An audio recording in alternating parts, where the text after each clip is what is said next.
Stewart was suspended 7 games by the league today for his role in a fight during a game between the Pistons and the Charlotte Hornets on Monday. Hornets forwards Miles Bridges and Moussa Diabate each were suspended 4 games for fighting and escalating their altercation, while Pistons All-Star center Jalen Duren got 2 games for initiating the altercation and fighting. In the NFL, former Eagles offensive coordinator Kevin Patullo will be the new passing game coordinator for the Miami Dolphins. Former Titans head coach Brian Callahan is the new quarterbacks coach and passing game coordinator for the New York Giants. In other NFL news, a judge in Tennessee ruled that former Jets linebacker and first-round pick Darren Lee will be held without bail as he faces first-degree murder charges in the death of his girlfriend. Lee is due in court again on March 9th as prosecutors are seeking the death penalty. I'm Monty Olaños. I've been covering this league since 1987.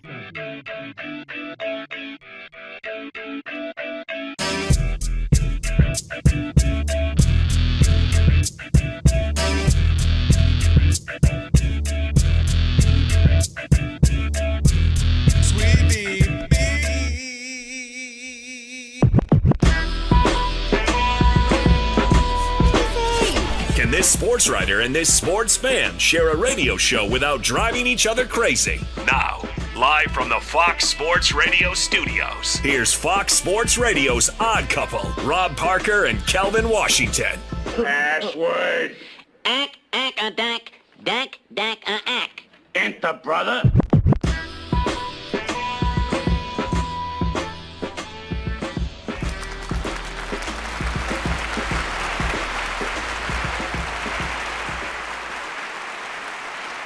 Welcome in. It is the Odd Couple, and with that password, guess what? You now have full access to this very fine radio program for the next 3 hours. Not 2, not 3, not 4, not 5. That's right. Thank you, LeBron. No matter how you listen in, Fox Sports Radio, foxsportsradio.com, the iHeartRadio app, Sirius XM Channel 83. Wow. And now, live. We'll do it live. On YouTube. Do it live. I'll write it and we'll do it live. That's right. Do it. Thank you, Bill O'Reilly. Appreciate that. Say my name. Rob Parker. Say his name. Kelvin Washington. And we are indeed the Odd Couple here on a Worship Wednesday here on Fox Sports Radio. And guess what? You'll need our phone number because we are, without question, the most listener-friendly national sports radio show on the planet. Aaron Aaron Maller. What? Aaron Maller. Keep Aaron going. Maller. What? Keep going. There we go. Ben Maller. Oh, Ben, I'm sorry. Are you over here acting surprised? At You least- know what we said. At least people are still awake. I mean, I'm just right. saying. Only way it counts. Rob sorry. Parker, you know you'd listen if Aaron was on the show. I'm just saying. All right. I'm just saying. All right. Write it down. Commit it to memory. 877-99 on Fox. For you laymen out there, that's 877-996-AARON. I mean, 6369. That's right. I wonder if there's ever the day where he's had enough. And if you, come on. And if you hear feedback on the line, it's your own fault. It means only one thing. You forgot to turn down the radio.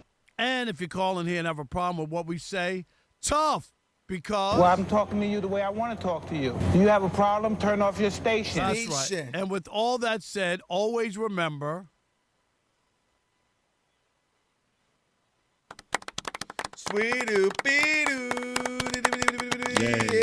Yay.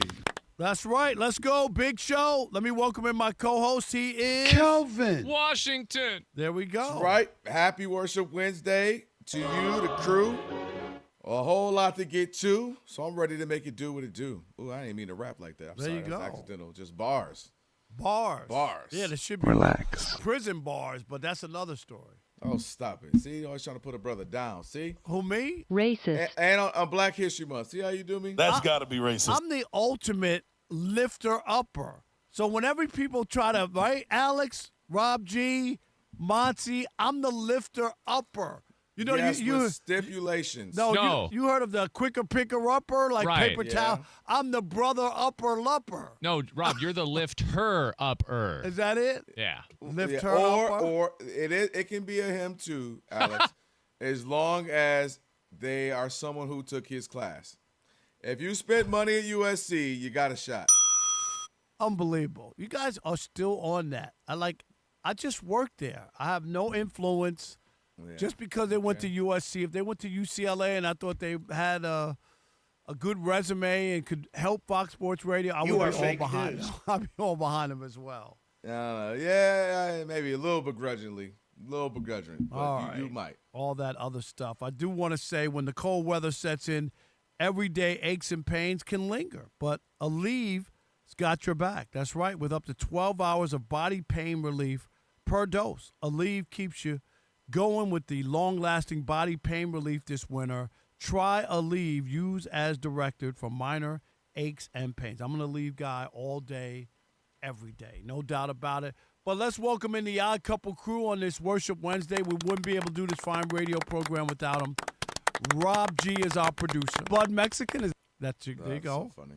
Alex is our engineer. Pay no attention to that man behind the curtain. One more time, Alex. Pay no attention to that man behind the curtain. You love it. I get a rise out of that, and Yeah. I don't mean that, man. Yeah, I didn't need to know got it a like tissue that. for My me? gosh. I know you like the Wizard of Oz and all, but like that?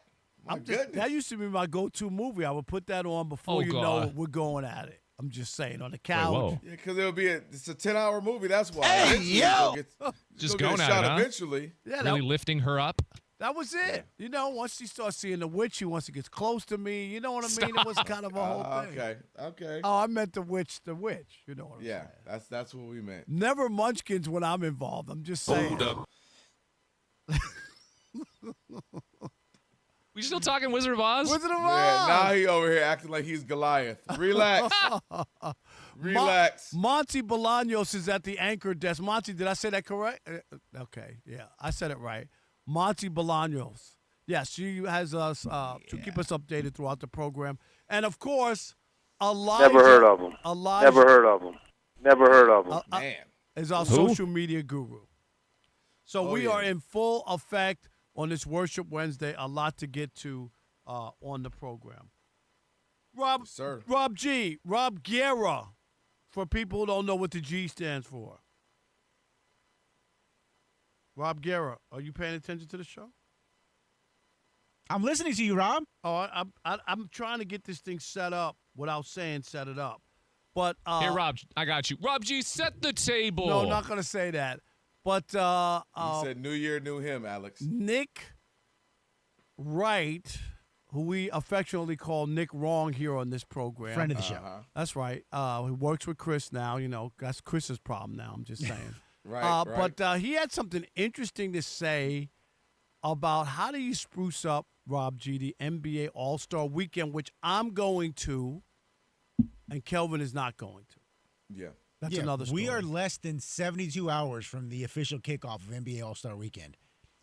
And outside of Rob Parker, who's going to fraternize, not to actually enjoy any of the festivities. Oh, yeah, he's going big. There is zero buzz for this I'm weekend's supposed events. to go to make an appearance for Fox Sports Radio and let them know that we're alive and we're healthy and we're breathing. Listen to the Odd Couple, rub elbows, kiss babies, handshake. I mean, you got Jackson Hayes headlining the slam dunk contest. Dame Lillard and his one good Achilles headlining the three-point contest. What is that all about? Yeah, how'd that pull up? Brandon Ingram, the 17th alternate. The other one, right? I'm just saying. The 17th alternate will be on the All-Star game. Guys who cover the league on a daily basis can't even explain to you what the format is this year. So Nick Wright was on the Bill Simmons podcast, and they asked him, like, hey, if you were running the league, how would you try and save the All-Star game? And he said, tongue-in-cheek but half serious, we're about 4 years away from saving this thing. And the way to do it is to pit white guys versus black guys. Luka, Joker, Flag, Reeves, Knipple against Wemby, whoever. That would be a real edge to the game. It would get a lot of attention. What'd you say, Alex? That's got to be racist. Guys would play effing hard. Now, he was joking around, but that just goes to show you. I think the NBA All-Star Game is beyond saving at this point. Kelvin, I think that's so telling. Seriously. Remember, Bill Simmons used to be on Shoot Countdown or Shoot Around or whatever they called it. He was on the table with everybody, right? And was one of those analysts for the basketball. We all know he's a Celtics homer and all that, and he produced that Celtics documentary that you love, right? He's a part of that. Yep. So we know where his allegiances lie, but the idea that they would even float that out, and talk about black versus white, just further solidifies how bad this has gone, how terrible it is. And I don't know, and I'm not trying to be flip. Yes, I'm going, and they can pull my credential if they want. But would you pay?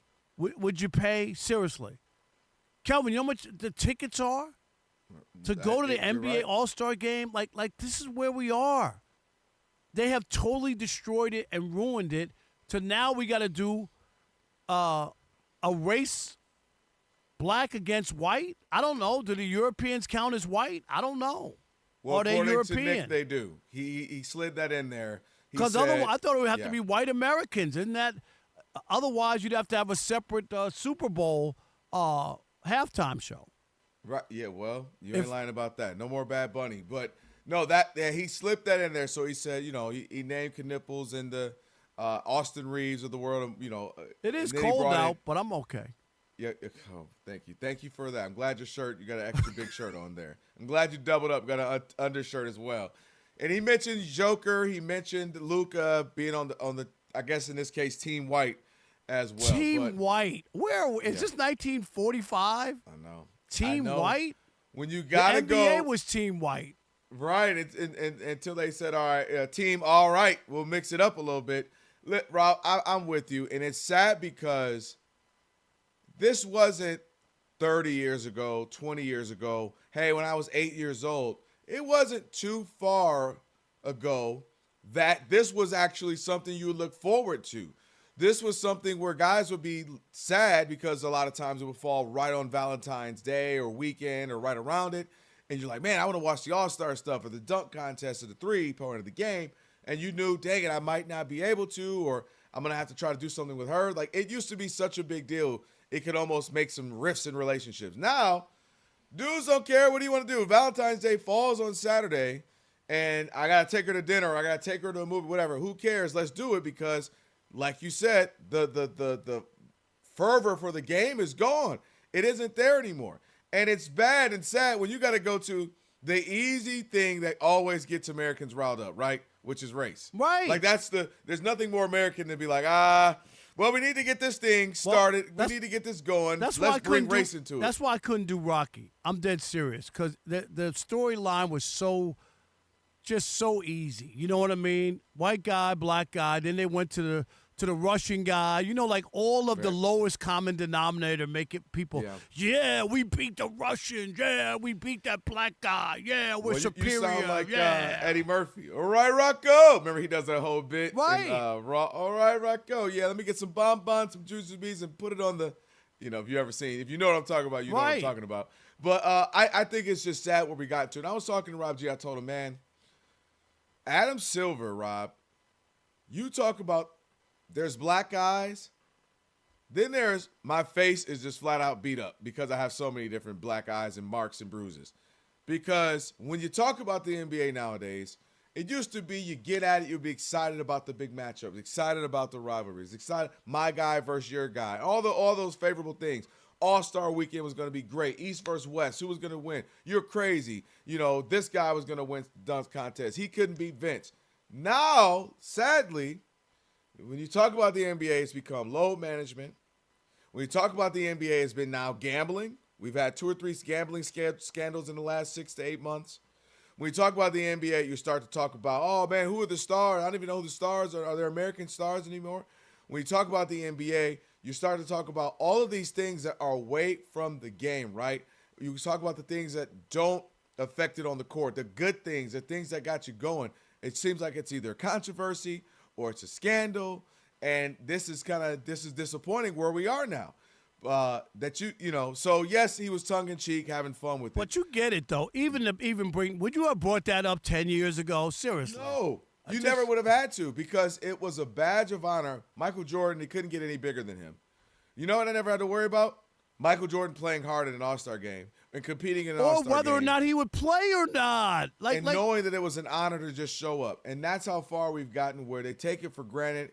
It's actually an inconvenience to my life to be an All-Star. There's no excitement in it. I just can't. It's just sad. It is sad. It is really, really shocking to me that you can't play. It's a part of your NBA season. You don't need to go to Cancun. You don't play 82 games. You don't travel like people used to travel when I started covering the league on commercial flights. Kelvin taking 6 a.m. flights out of Milwaukee in the middle of winter. Like, they got it really good. And the idea that you can't help promote the game, is crazy to me. Yeah, it is, and it's not understanding that all of this benefits everyone. All right, fans are happy, players are getting recognition. You're playing hard, which ultimately grows the game. Which if the game grows, money grows, notoriety grows, and it only becomes a full circle, like an ecosystem. It only helps you. All right, 877-99 on Fox, 877-996-6369. Is the NBA All-Star Game beyond saving at this point?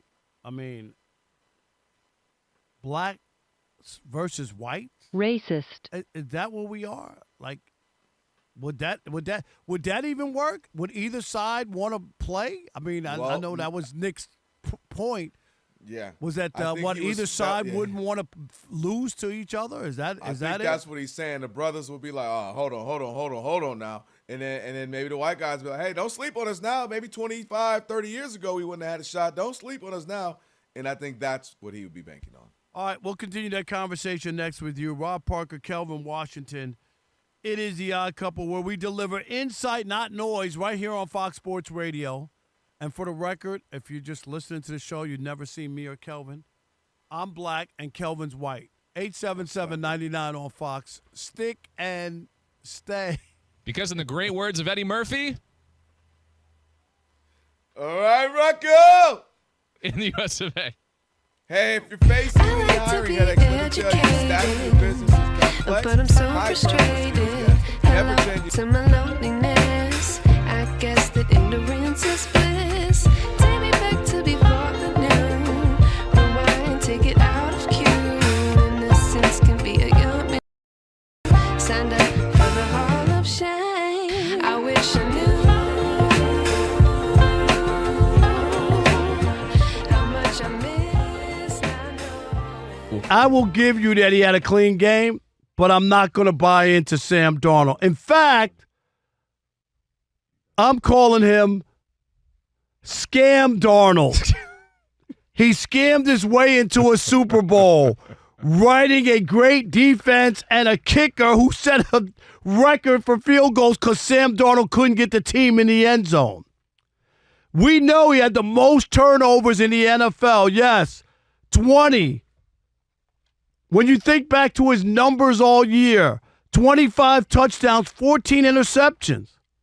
It's not great. He had an okay season. Mm-hmm. His Super Bowl numbers, it was so bad that they picked a running back with no touchdowns to be the MVP because they couldn't give it to the defense.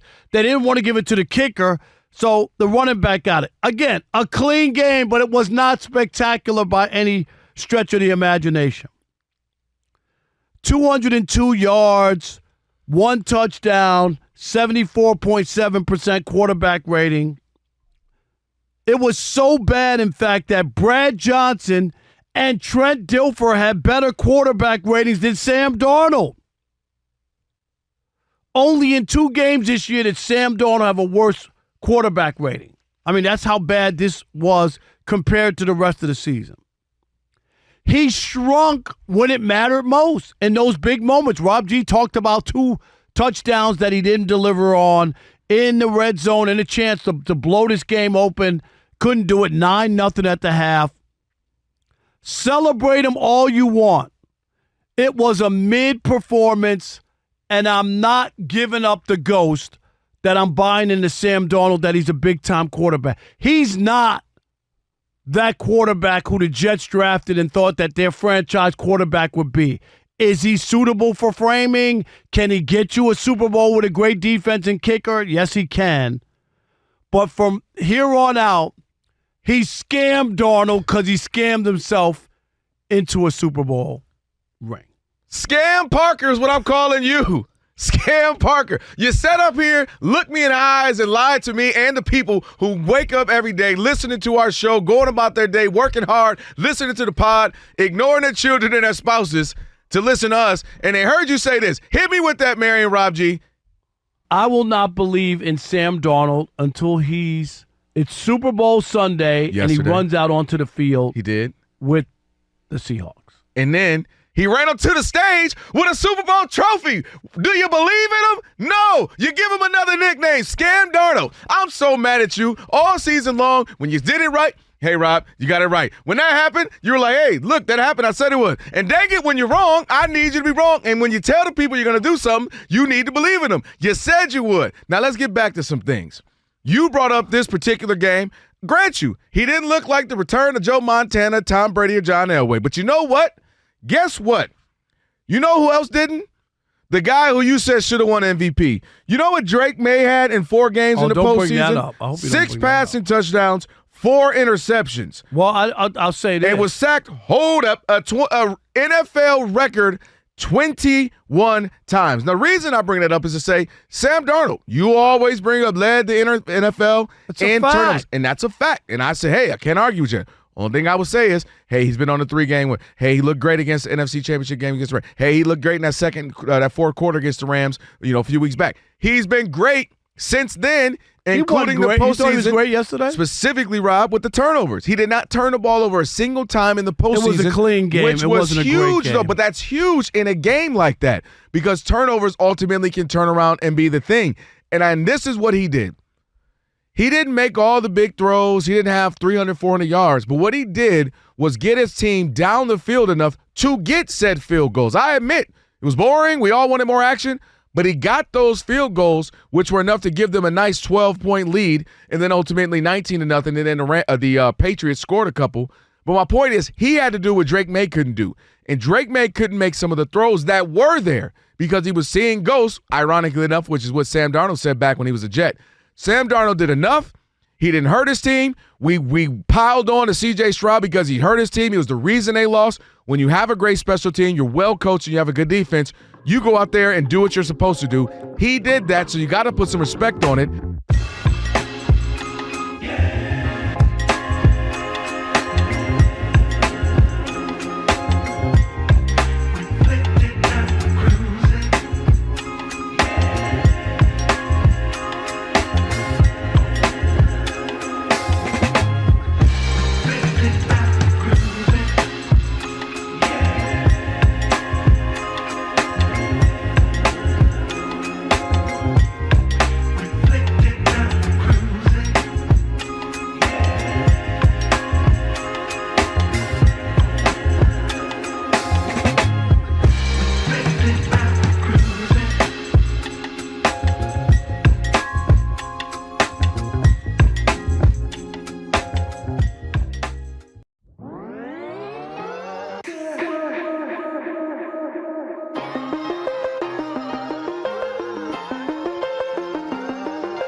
Fox Sports Radio. He's Rob. I'm Kelvin. On a Worship Wednesday, and always make sure you check out our YouTube channel. We are simulcasting on it right now. Big shout out to Elijah, always taking care of us there, getting us set up. Just search Odd Couple FSR on YouTube. You'll find us there. Like, share, subscribe, thumbs up, comment, all that good stuff. Rob G will read some comments throughout the day as well. All right, Rob, 877-99 on Fox. Let's take some calls. We're talking about the All-Star game. Nick Wright, a.k.a. Nick Wrong sometimes, our guy, friend of the show, brought up the idea and said, hey, look, we might get to a place in a few years where it might have to be white guys versus black guys to finally get a little fight back in the All-Star game. And he was just half tongue-in-cheek. But where are we with the All-Star game, 877-99 on Fox? Maybe we're overreacting. Maybe it's just a tale of the times, Rob, and there's no way to fix it. Toothpaste is out the tube. Or maybe some people say it's not that big of a deal. It's not that bad. I enjoy it. 877-99 on Fox. Who we got? All right, let's kick it off with Marty in Kentucky. You're on the Odd Couple Fox Sports Radio. What's up, Marty? How's River and the family? Oh, we're doing good. Me and River just got over strep throat. River's doing good. Hey, Robbie, he scored 10 points in 80 seconds last week. Hit 3 straight threes, and the last one was an and one. Wow. Did they win? They did not win, but they were outmatched, and it was a one-possession game at the end. They played well. Oh, that's awesome. That's awesome. I love it. Good. I was going to say, at least he's not Steph Curry. He made baskets at the end. That's pretty good. Oh, stop it. Sorry about he that. would be angry. He would be angry if he heard you say I'm sorry. Well, you know, me and River, we go way back to when he was like almost an infant. You know what I'm saying? That's true. That's true. Well, fellas, on this All-Star game, it feels like it's over with. It does. True competition, and I felt like the beginning of the end, the stab in the heart that started bleeding it out, was when Kobe challenged LeBron, and LeBron passed the ball away. You need your two biggest stars on opposite sides of the ball, one challenging the other, and then that leads the way for everybody else to say, okay, hey, it's serious. It's now. on. Right, Marty? It's on. Right. And at that moment, it become okay to say, you know what, this don't matter. I don't want to do this. Yep, this happened on LeBron's watch. But Kobe wanted to tell you what, that was a disappointing moment. I'll be real. At the game, everybody's standing on their feet. Kobe slaps the ground. He's like, let's go. And Bron just takes the dribble and then passes it, Rob. It was like weird. Like, wait, what? Like, who cares? Like, if you miss a shot, who cares? It's an All-Star game. Like, we're not. It's not an indictment. It's not the end of the world. No doubt about it. Thanks, Marty. What about Dave in Oregon? You're on the Odd Couple Fox Sports Radio. What's up, Dave? Hey, nice to be on. Yes, thanks for the support, my man. We appreciate you. Hey, my suggestion is the NHL model. Do USA players, not USA players, on each side. Well, I mean, that's what they're they got this doing year. with the world. Yeah, the world, the stripes. That's what they're doing. I don't think that the players in the United States have the same pride that the other guys do. I just don't. I was gonna say there's one problem with my suggestion, and that's that the U.S. players would load management out of it. Yeah, they don't care. I hate to say it, they don't care. Like in hockey, like Canada and the Finns, you know what I mean, and the players, the small number of players from the United States, you know what I mean? Like they would be into it. Yeah.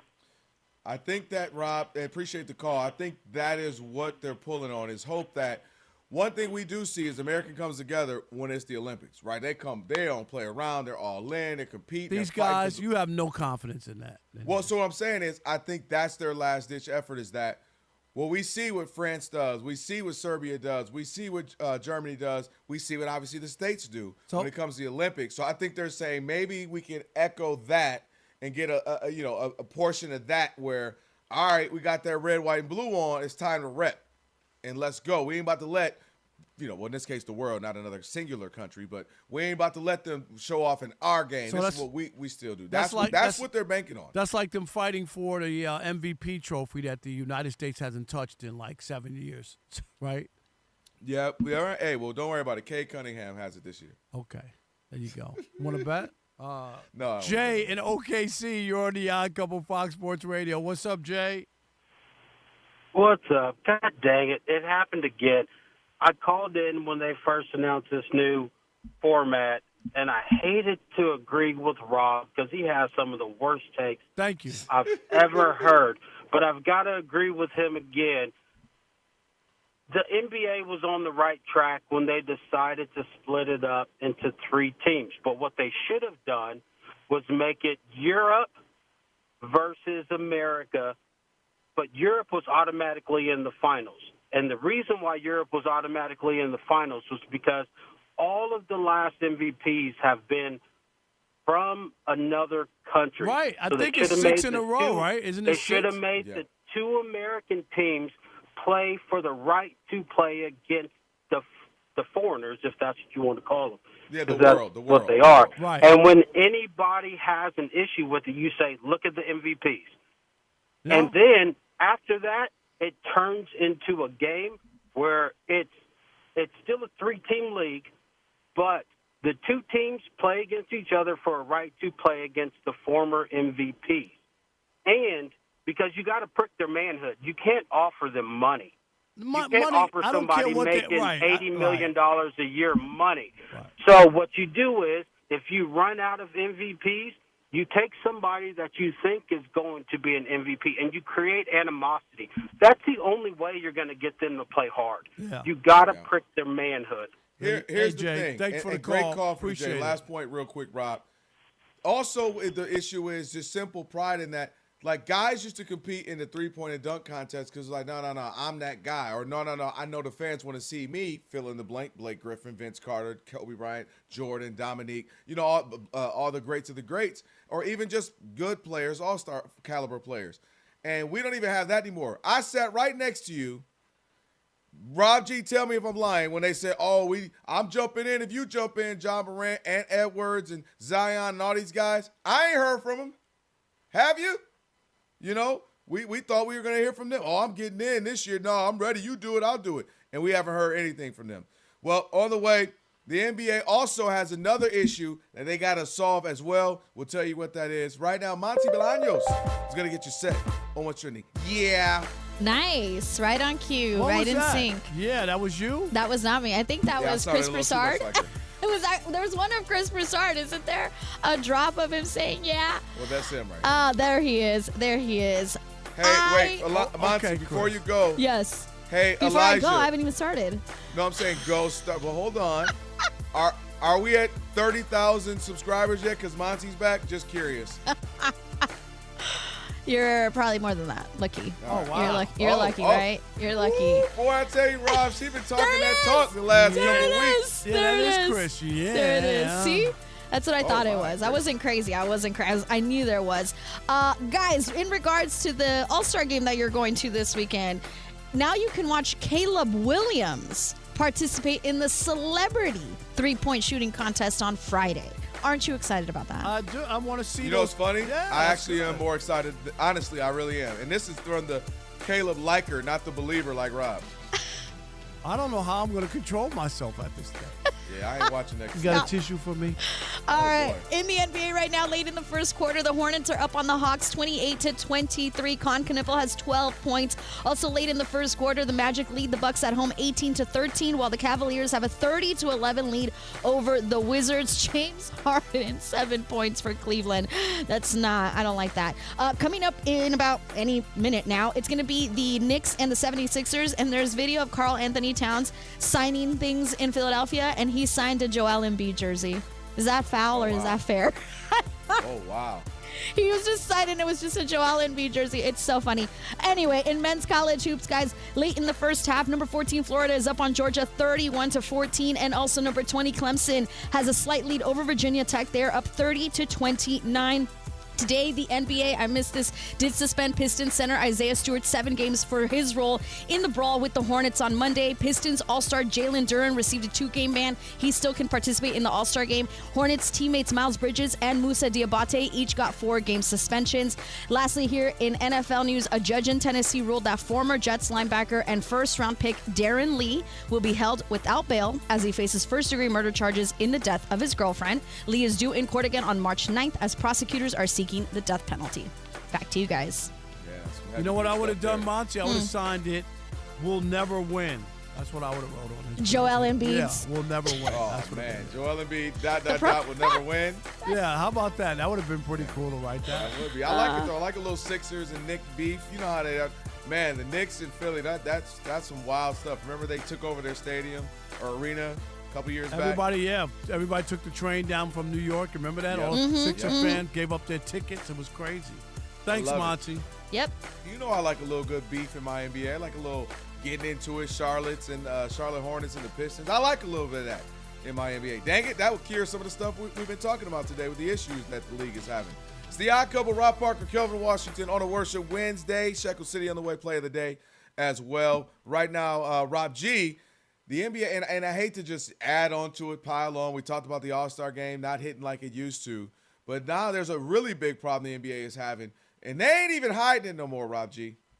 Yeah, that's big facts. This might be my favorite story of the week, to be honest with you, because we all know that tanking is a problem in the league, and it goes back years and years ago, most egregiously by the aforementioned Philadelphia 76ers. The process. Trust the process. Yep. We're going to lose on purpose. We're going to get enough cracks at the apple. Eventually, we'll be good, and it worked out for them. They got Embiid, Simmons, Jahlil Okafor, Darnold Criticism. They got a lot of guys, and eventually it never worked out. But eventually, they became a playoff team. So now that the NBA has this 65-game rule, they have this player participation rule, they have all these different things in place to prevent this sort of thing from happening. Well, the Utah Jazz and Danny Ainge, I believe is still running the show over there, have found a glitch in the matrix because they figured out how to game the system. What they're doing is they are playing their best players, the newly acquired Jaren Jackson Jr., Lauri Markkanen, and their big man Yusuf Nurkic, who's replacing Walker Kessler, who's out for the season. When those guys play, they're pretty good. They're not terrible, they're not great, but they are a pretty good team. The last 2 games, each of those guys have played about 25 minutes apiece. Each of those games, the team was winning when they were playing. And in each of those last 2 games, Utah sat their best players the entire fourth quarter, even as the lead evaporated. They lost one. Somehow they ended up winning the other one because Miami just couldn't get it done. But, guys, do you have a problem with the Utah Jazz and this loophole they found a tank? I do. I mean, Rob and I talk about this a lot, and one of the things, the common thing we have is you got to have some type of respect for the fans, right? Like, fans can understand, like, all right, no, every team can't be good. It just happens, right? There's not enough players, or you draft the wrong players, or guys get injured, and this stuff happens, right? Not all 30 teams are going to be amazing. However, you can't just be blatantly tanking because we talk about this. People are paying their tickets. People are trying their heart, buying tickets with their hard-earned money.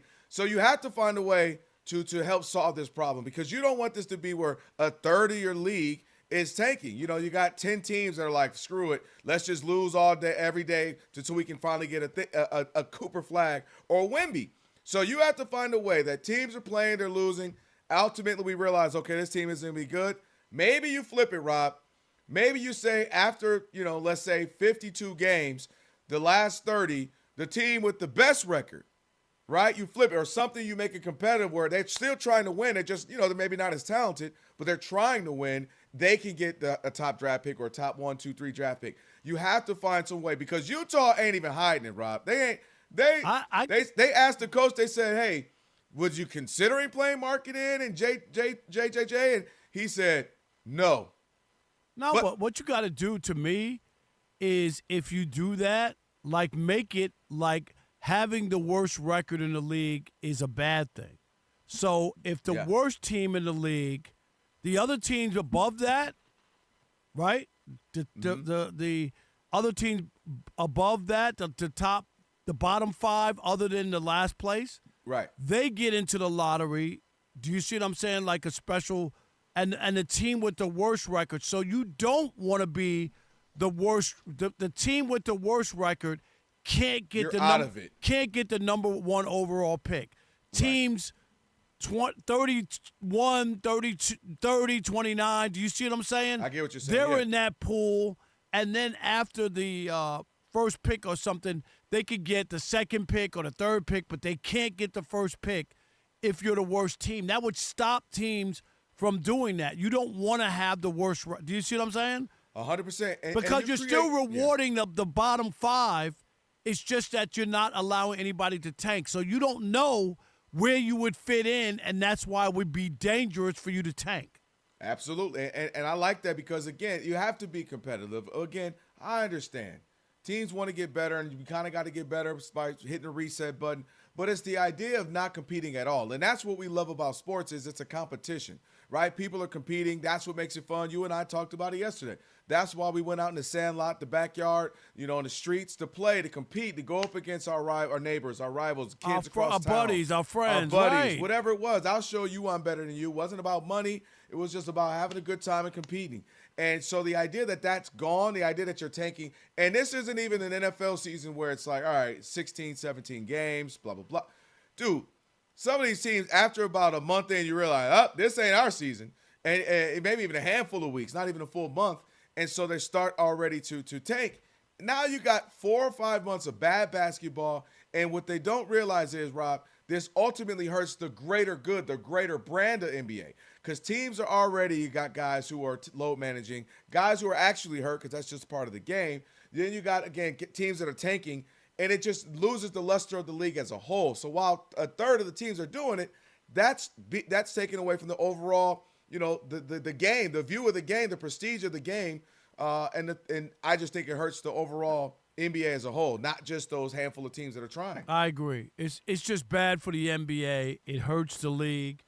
It makes fans disenfranchised, Absolutely. right, with spending money. I really believe I can't get over how much they disregard the fans.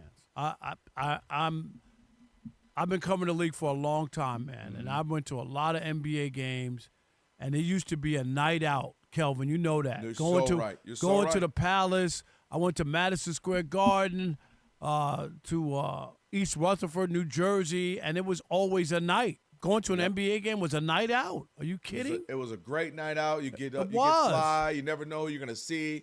You get to see the stars. It was a whole thing. And now it's just become laughable. And fans they've lost that trust. They're like, I don't even want to buy these tickets because I don't know who's gonna play. Right. I don't know if this team's gonna compete or they're gonna put out some bums just because. So yeah, the NBA's got a lot on Adam Silver's plate for sure. All right, on the way, we got Shekel City plus play of the day. And speaking of the NBA, some stuff that happened up in the Bay. How petty did it get between the Warriors and Kuminga? We'll tell you how petty. It's the Odd Couple, Fox Sports Radio. I like to be educated, but I'm so frustrated. Hello to my loneliness. I guess that ignorance is bliss. Take me back to before the new. Rewind, take it out of cue. Innocence can be a young man's game. Signed up for the Hall of Shame. I wish I knew how much I miss. LeBron James and the Lakers. Let's start there. LeBron James had a lot to say last night. Of course he did. That ruffled some feathers. Yeah, LeBron James and the Lakers found a way to lose another game last night against the Oklahoma City Thunder. No SGA, no Luka. It was a close game until the middle of the fourth quarter when OKC just blew their doors off them there at the end. And after the game, LeBron James was asked to compare, or if this game was like a measuring stick for his team and the defending champs. And LeBron's answer ruffled some feathers. Take a listen. You want me to compare us to them? That's a championship team right there. We're not. We can't sustain energy and effort for 48 minutes. And they can. That's why they won a championship. I don't have a problem with it. I think it's 100,000% true. I think anybody who's watched the NBA this year knows that the Lakers, we talk about it even when we don't, get deep in the Lakers conversation because we were so obviously football driven. I didn't see what the problem was. I thought it's astute, it's accurate. The Lakers right now is comprised, don't have enough juice, they don't have enough legs, and they don't have the same capacity to play at hard level like the Thunder do. So I don't think that's crazy. What I do think is this is what happens when you've played 21, 2, 3 years. People get fatigued of you. They don't want to hear it from you anymore, even when it's actually almost you just being honest and telling the truth about what we all know and what we all see and what we all have seen all season.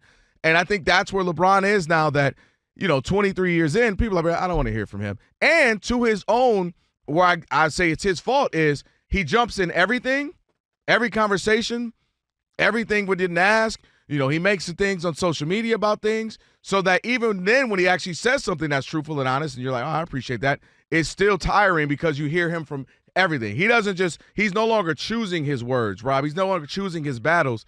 He jumps in everything, makes everything a story, puts himself in everything so that when, to me, one that's most benign, just an accurate statement, you're like, oh, man, how can he say that? Because they're not there.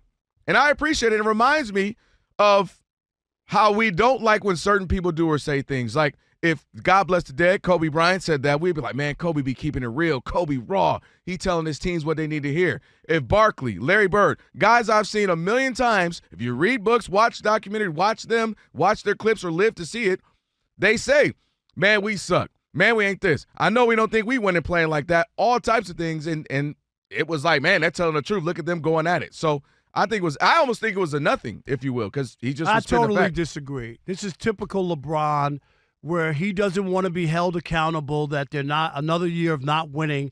How the hell do you have Luka Doncic, where all these people last year, Rob G, correct me if I'm wrong, who picked who don't you want to see out west? Luka and LeBron, and now you're saying they don't have enough. They can't compete.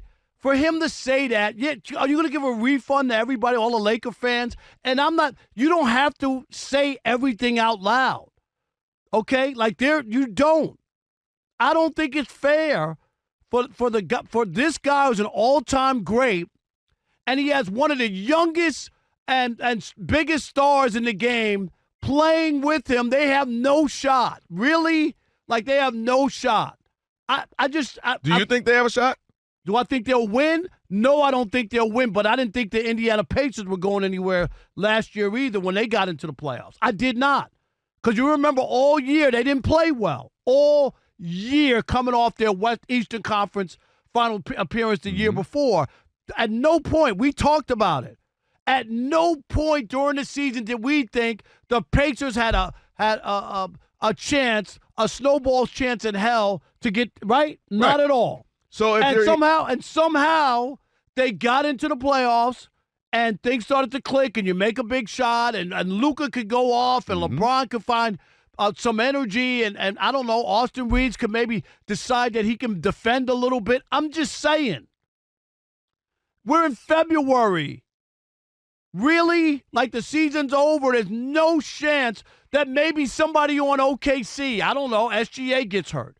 Maybe the Joker re-injures himself. I'm just trying to say. But that wasn't what was asked. What was asked was, how do you compare to them? They don't. They're a championship team. We don't have what that's the truth. He didn't say, we're never going to win anything. It's over. No. That's not what he said.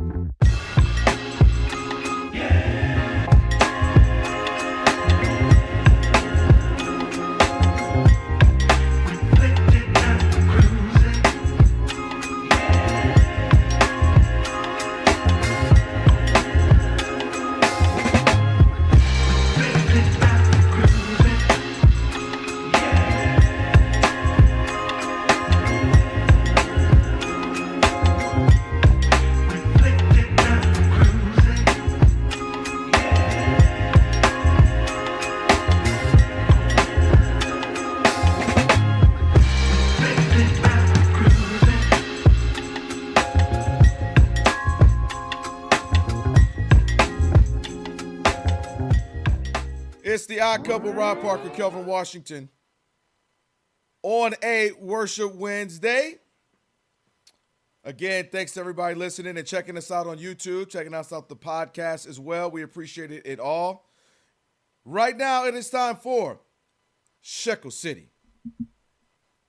Welcome to Shekel City, the home base for Rob Parker's daily picks against the spread. How'd you do? Did I do that? Did I do that? Did I do that? Did I do that? Well, did you do it? I did. I was going to say this real quick. Yeah. Imagine going down for the Philadelphia Knicks game, no Embiid for the game tonight. Right. Who have been playing well. I think 33 a game the last Feel 5, sick. 6 games. But you know what I'm saying. Like, it's That's just right. a You're bummer. going to see a star, and you don't. Yeah. All right, I was 2-1 last night. Okay. Are you ready for my record? Yay. You've been balling. I've been balling out. You know this, Kelvin. Ready? Yeah. 49-30. I'm 19 games over 500. Man. Everyone knows it's Wemby. I'll tell you what, Rob G, as soon as he goes to Vegas to start putting some real money on it, you know, boy, that's when the tables turn. That's all right. Right now, I'm rolling, baby, and I'm doing it. You are. All right, I got best bet. Nets -6.5. They're taking on the Pacers. Now, the Pacers beat the Knicks last night. That was my one loss. They ain't winning again. Nets -6.5. Okay. I got the Pelicans -1.5. They're in New Orleans taking on the Heat. And I'm going to go with the T-Wolves -7.5 at home in Minneapolis against the Trailblazers. So, T-Wolves -7.5. Pelicans -1.5. And the Nets -6.5. And remember, Kelvin. What's that? Did I do that? I mean, remember, Kelvin, if Did I do that? I'm not telling you who to bet on.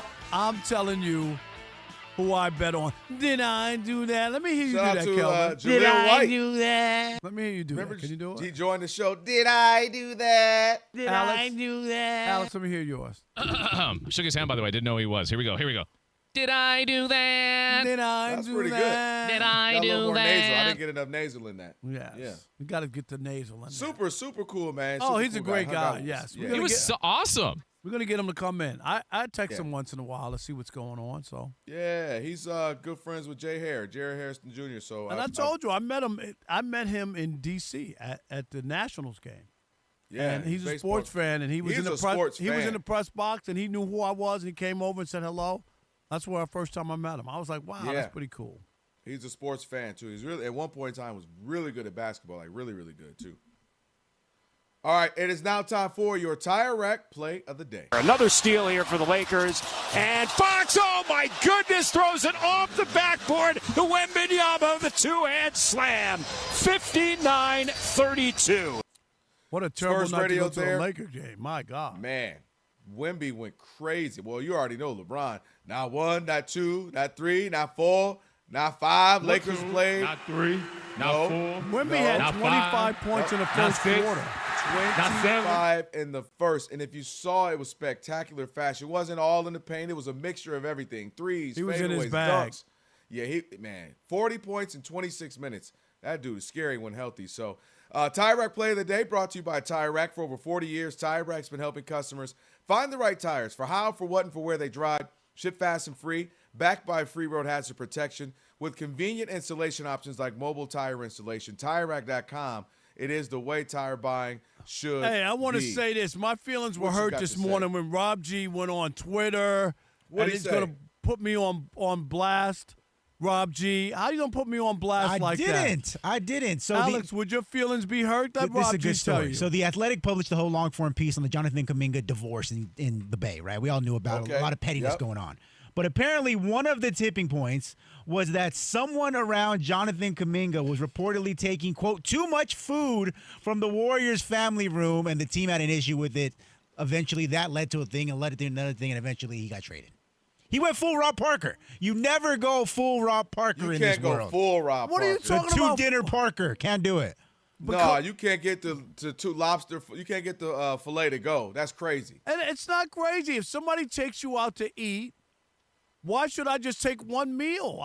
They didn't say there was a limit. If you told me, Kelvin, you were taking me out to eat, and I had a $25 limit, then okay. But if you were saying, hey, I'm going to take you out to eat, and you say, order what you want off the menu, and I order a meal for now and a meal for later, or I could order it, I could fake it, order 2 meals for now, not eat the second one, go, oh, you know what? I'm filled. Why so I'll would take you it order home. 2 meals for now? Order 1. Because it's free. Because it's free. Boy, I tell you right there. And you say that now, and then that's why you ain't been on a date in a while. Because if she ordered 2 lobster dinners, you will have a fit, especially if you didn't have a coupon. You know that ain't happening. I'm ordering for her because she has to get what's on the coupon. She getting ice and iceberg lettuce from you. We are Fox Sports.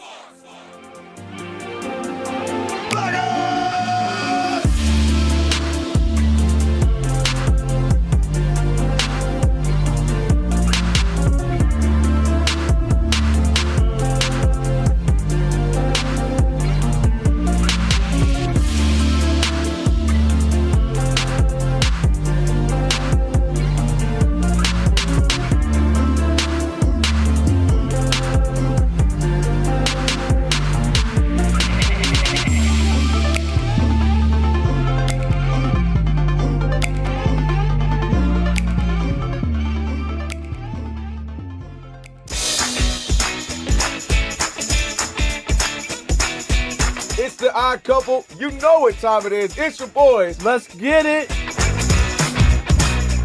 The Odd Couple is fun. Check. And informative. Check. What's up, America? You want to talk sports with 1.5 of the best-looking guys in the game? That game was incredible. You are wrong. You'll be king of the water cooler.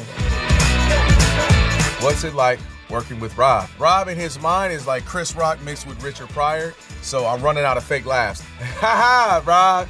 Rob is very passionate. Son, you ain't ready for this. Well, I don't have BS in my game. I'm straightforward. I'm honest. You say Brady's the greatest quarterback of all time, but Eli Manning beat him twice. And, of course, it doesn't hurt that I'm right most of the time. Kelvin is the nice guy, wants to make everybody feel warm and fuzzy. You done? Let me tell you the truth. I bring the energy, a youthful energy. Rob's not gonna see this, is he? And I bring an honest opinion. Michael Jordan, I can't take it anymore. I need a break. I'm gonna go play baseball. Trash Talking Tuesday is the best. It's a great opportunity for folks to call in and they get to trash whomever. Who you trashing, Roger? I'm trashing LeBron James and Michael Jordan. Oh, okay. They can't even hold Wilt Chamberlain's shoes. Stop talking about the king like that. It's a new era. Let LeBron be the best, please. I only recognize one king in the United States, and that's Burger King. The connection with the Odd Couple audience is incredible. We really invite them in. And they can relate, whether it be things about our own personal lives or our takes on sports. Love you guys. You guys are killing it. Hey, we appreciate you. Thank you for rocking with your boys. They feel like it's just my guys, just my friends, and they join right in on the show. We talk with the listeners, not at them. Obviously, you can listen to us live, but you can still check out the podcast. You can check out our YouTube. You can check us out on social media. So in any way you want to get it, you can get it. Yes. There's some yelling. It is some hot takes. It's a whole lot of fun. I'll give you that. It is fun. I agree. Begrudgingly. The Odd Couple. Sports talk that's too good and too fun.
halfway through the second quarter. The Cavaliers, who have won 4 in a row, are up on the Wizards 54-44, while the Hornets have a 48-35 lead over the Hawks. Con Knipple has 12 points late in the second quarter, where the Magic are still up on the Bucks at home 47-43. Desmond Bane has 20 points for Orlando. Late in the first quarter, and the Celtics have a slight lead over the Bulls at home 24-23. Jaylen Brown, he's got 10 points. Also late in the first, where the Knicks are up on the 76ers 29-16. Mikal Bridges has 13 points for New York. Also late in the first quarter, and the Pistons have a 22-10 lead over the Raptors in Toronto. In other NBA news, the league suspended Pistons center Isaiah Stewart 7 games for his role in the brawl with the Hornets on Monday. Pistons All-Star Jalen Duren received a 2-game ban, while Hornets teammates Miles Bridges and Musa Diabate each got 4 games. I'm Monty Bolaños.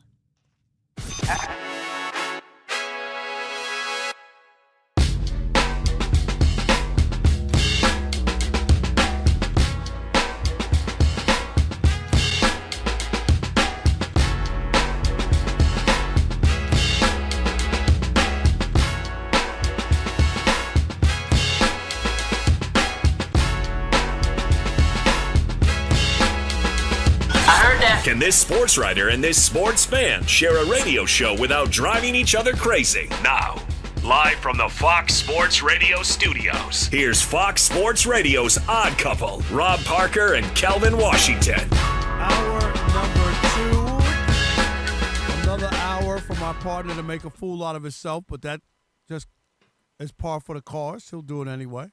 You lucky I'm going to let it slide today. Rob Parker, Kelvin Washington. Be sure to check out our brand new YouTube channel, even if you don't agree with Kelvin. It's all right. And you can watch us live on YouTube right now. That's right.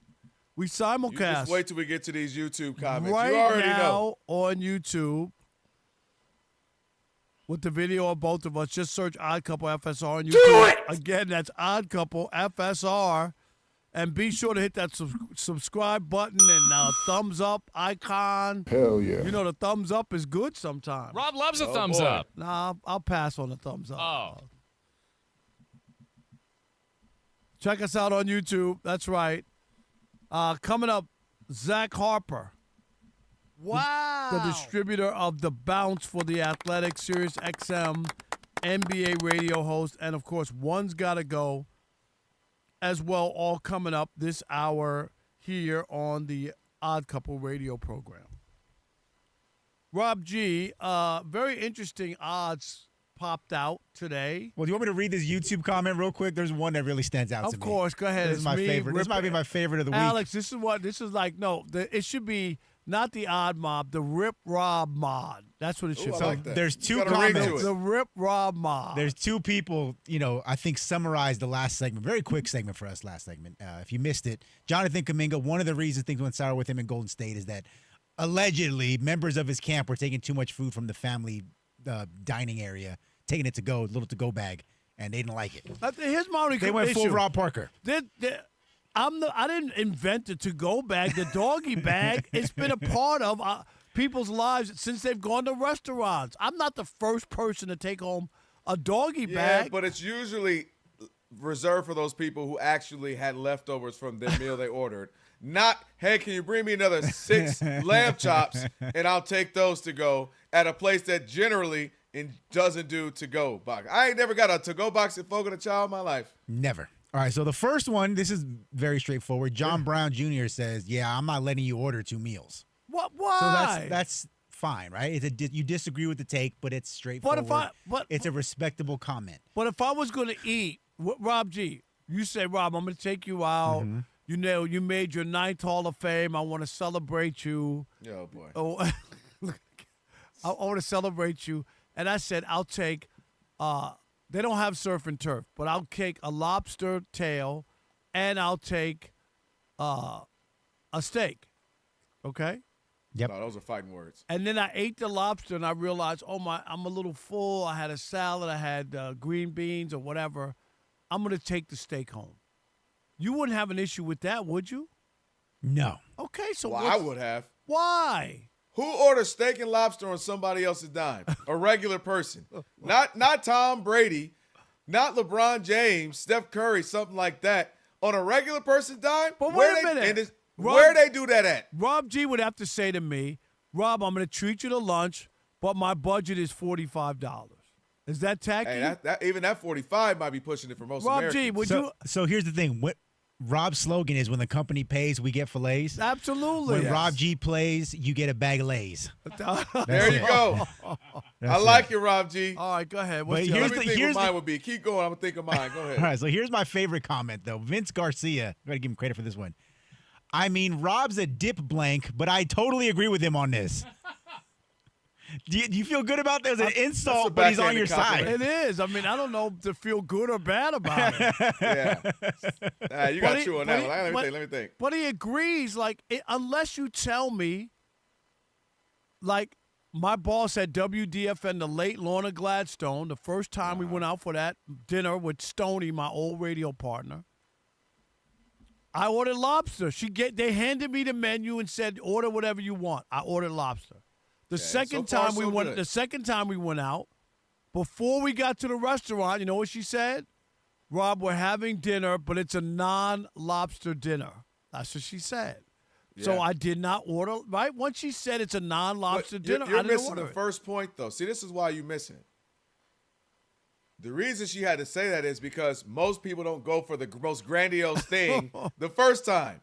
That's the point, Rob. If I took you, me and you went out to dinner, and I'm thinking you're going to get, the nice chicken parm, or you're going to get some other pasta, or you're going to get the maybe even the salmon something. When you out here trying to get the surf and turf on a brother's budget, hold up. It's some smoke. It's some smoke in this thing. What do you mean you want the filet mignon and the big old lobster tail that says plus $65? Are you kidding me? We will be doing dishes if I had it my way. No, hey, we ain't got it. We're in the back doing dishes tonight. When Spectrum takes you out and woos you and tells you about how much they want you to sign a contract extension, you're not going, I'll take chicken nuggets and some fries. Stay focused. We're on you, not me. Okay, there you go. All right. Listen. All right. I still am concerned. I still, you read the room. You're like, what kind of night is it? You kind of read the person. That's what you do. All right. Rob G. Well, if we're reading the room in Vegas, like that segue. I like that. I like that. All right. Lamar Mitchell. Rob G, you sound like you should have a podcast on some independent network. I probably could, making next to no money, but I'd be my name on it. All of my takes, none of the notes going to you guys, all going to me. It'd be great. Hey, that's what a producer does. Don't feel good about yourself. You know what I mean? But Lamar Mitchell, friend of the show, BetMGM, they do great work over there. Check out the Saturday and Sunday countdown shows here on Fox Sports Radio. Good relationship there we got with BetMGM. Rob, you're missing a lot, I'm telling you. Brian No, friend of the show, is on there. Bill Crack, Jeff, all these people. But anyway. I'm anti-crack, but go ahead. BetMGM. Depends on whose.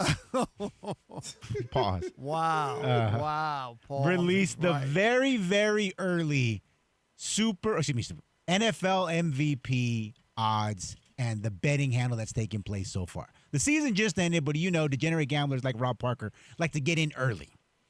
And Caleb Williams, who is a big star on this show, is kind of down the list. I believe he's number 9 overall in best odds, plus 1,600. However, according to Lamar Mitchell and BetMGM, nobody has received more total bets so far to win the NFL MVP award next season than Caleb Williams. In fact, what's more, he's received the second largest total betting handle amongst all players behind only Patrick Mahomes. Long story short, everybody and their mother is betting on Caleb Williams to have a big season in 2026. Everybody except for one guy. Who that? That's you. No, you know what's funny? It's actually a good bet. It's actually a good bet because the money-wise, 16-1 odds on a very talented young player. So I get the bet. It makes sense. The problem or the challenge that I have, Rob, is that in order to be the MVP, typically you have to have a great record, right? You got to have some type of really good record, 12-5, 13-4, something like that, usually to have, MVP, usually. And I don't think that the Bears will be that good record-wise. And that is where I would have some reservation on putting the money on that. Because when I look at Caleb Williams and the Bears, what we talk about, they ended up winning 6 games that they won in the last 2 minutes. And I sit next to you every day, and to your credit, you told me that wouldn't be the case for the Chiefs. You know, they had won 11 games last year, 11-0 one-score games, and they would come back down to earth. Well, they went beyond earth. They went down to hell with it, and they were like 1-8 or something this past season with that. The Lions didn't go as great. They weren't as bad as the Chiefs, but they weren't as great as the year before. So I'm saying the math evens out. I don't expect the Bears to lose all those games, but say they lose a few, it evens it out, so that changes the record. Also, it's not their fault. They play in that incredibly difficult division where I've sat up here and talked about the Vikings and J.J. McCarthy and how he wasn't good and all that. You look up, they were 9-8. You got the Lions, who I think will be better. You got the Packers, sure? they'll be better than 9-8.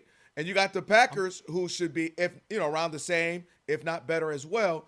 And then the Bears are going to have one of the more difficult schedules as well, and that's something you pointed out to the Lions. You say, hey, the schedule is going to be different.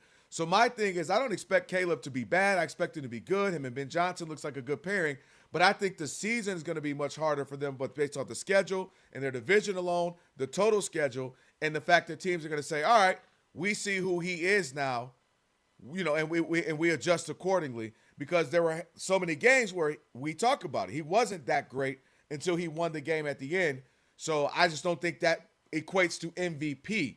But I see the bet, because if I got 16-1 odds on a guy that's talented, I get why people are placing that money, but I don't think it's likely at all that he would actually be the MVP. I totally disagree, and I'm going to tell you why. Your points about it was a different last year with the Chiefs. My point was they weren't winning any games at the end on throws like that. They were winning games, but skin of their teeth. The other team would fumble or miss a field goal. It were games like that they won that I was like, dude, they're the luckiest team, last year. That was, not this past season, but last year. Right. They were lucky in that standpoint, and they were like 11-0 in one-score games, which is a crazy number to be 11-0. And in this case, the thing I think what they have going for them is, and I'm talking about the Bears and Caleb, is there's room for improvement. There is.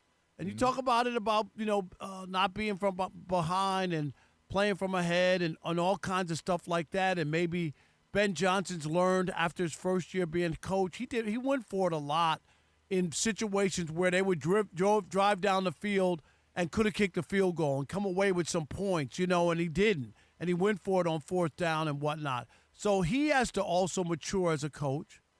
Caleb can get better. But the one thing that they walk away from, which I think is invaluable, and I don't care, you could go, I could give you 10 guys, 15 guys, and few of them could say that they made so many throws in those situations to win games to where you feel like you're never out of a game with Caleb. I think that doesn't happen all the time. Where you just feel like, and it ain't some fluke. We talked about he won his high school state championship on the last throw of the game. That you know what I mean? Like, so this is something that this guy has. Everybody doesn't have that. That's magical for a team to believe in him, knowing like we're never out of it. You know what that makes you feel like? To keep playing hard throughout the entire game. Like, it's not, you don't mail it in with Caleb Williams. You got to keep it close. He can give us a chance to win. And I think that rubs off when you have a guy who can perform when everybody's counting you out. So I think he grows in year 3. Remember, this is not year 2, year 3. Mm-hmm. I think Ben Johnson gets better as a coach. I still think that they're better than all the other teams. They won the division. I still think they will be better than the Lions, better than the Packers, and better than Minnesota. I do. I'm not saying they're going to run away with the division, but I think they'll still be better. They can improve on their defense, right? We can talk about that. Their offense, they got a lot of weapons. I like the Bears' offense. It can be better in year 2, under Ben Johnson. I like the Bears to win the division again, and I like Caleb to be, in the mix. I'm not predicting he's going to win the MVP, but I can see why people would think that he could do it in year 3 in the NFL. Yeah, I think that's, if you're looking to make money, right? You're like, who can I put my $100 on, $1,000 on, and make some money? I get why people are doing that again, based off of the spectacular plays in last-second wins. I get that. But again, I just think the totality of what it takes to win an MVP. You and I sit up here every year, the last 2 football seasons we've done our show, and you got guys like Josh Allen, but even more specifically, Lamar Jackson, who puts up crazy, crazy, crazy numbers, who's doing things, running the ball and passing the ball that we've never seen before. I mean, we talk about Lamar's last couple seasons where he's doing stuff that no one had ever done, including only except maybe Aaron Rodgers at certain points. So I think what it takes in totality to win, I just think that's going to be difficult for Caleb. Because all in all, you look at last year. Well, look at Drake May's number. I mean, 35-8. I mean, he had a really good season, 35-8, and he got one less first place vote than Matt Stafford, who put up monster numbers. You know what I mean? Right.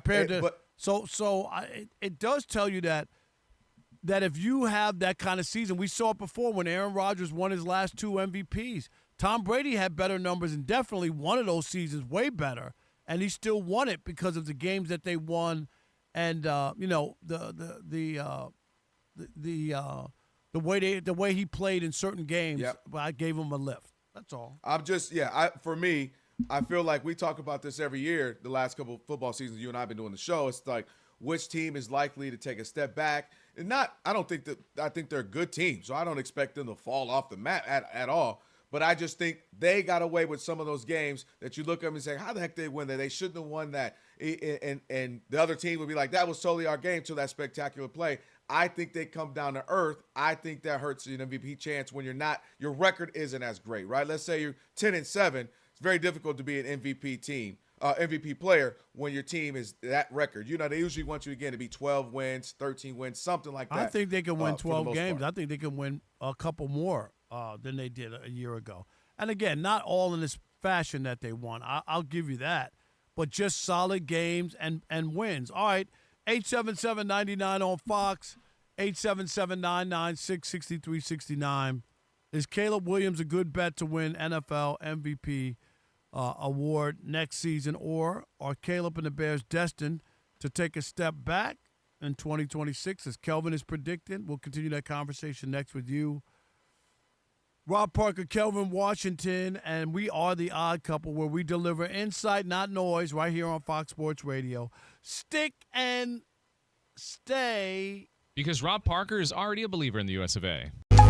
Yesterday, we were on our way, but November came. Man, I wish it was yesterday.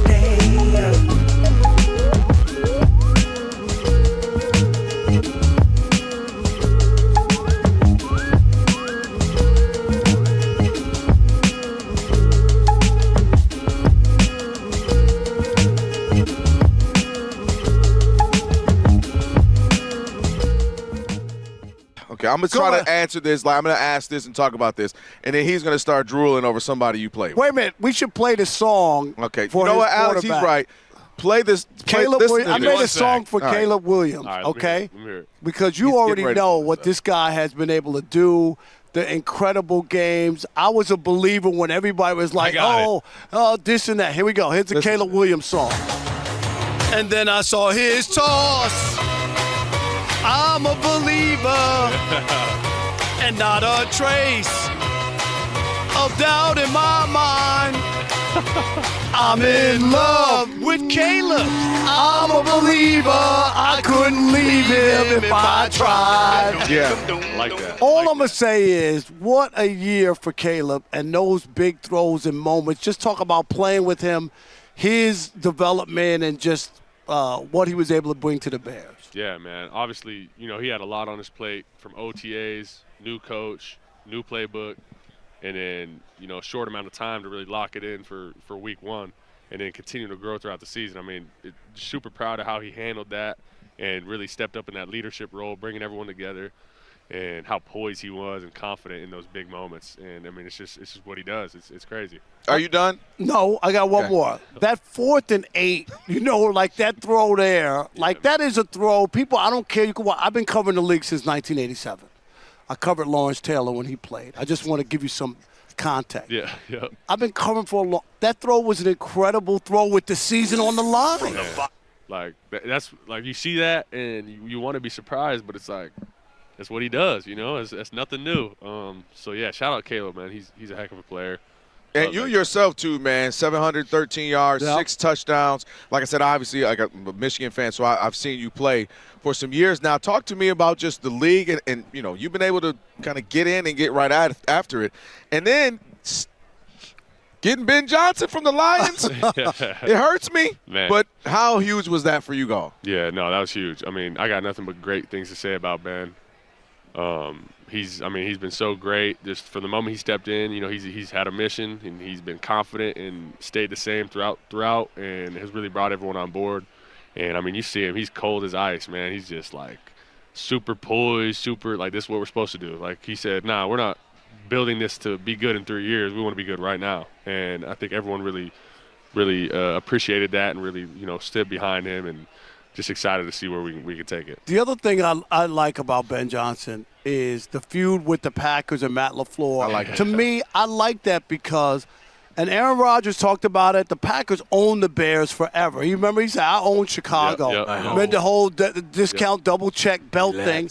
And Ben Johnson came in there, no, we're going to beat the Packers. Yeah. I'm not trying to be buddy-buddy with him. I love that. Like, that's what sports is supposed to be, like a rivalry, right? Yeah, competition, stir up the pot, yeah, get people going. That's what I like about Coach Johnson. He'll say it. He'll say it and stand on it. So, yeah, I appreciate that. I want to ask you, too, Chicago, with all those big wins you guys had, just the reception around the city. Because when we watch those videos of people jumping through their ceilings, crying, you know what I mean, on those, what is it like? Man, it's the best city in the world, and, like, for sports. I mean, obviously, if you're not doing good, they'll let you know. You know that, right. But when you're doing good, man, they stand 10 toes down, all behind you, and you really felt the fire come alive in the city. And obviously, we didn't get it done, and you know we're all sick. But just the amount of support and love that they showed them last 2 home games, playoff games, they showed out. And it was cold there. There was an empty seat around with there. no shirts in Chicago. That's how you know they're crazy fans with that. Crazy, yeah. Shout out all the fans, man. Love the sport. You guys obviously expecting a big year next year. I'm wishing you all the best, except for 2 games a year. Yeah. Just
Radio. Odd Couple, Rob Parker, Kelvin Washington on a Worship Wednesday. Shout out to DJ Ali Alex providing the tunes here on this Worship Wednesday.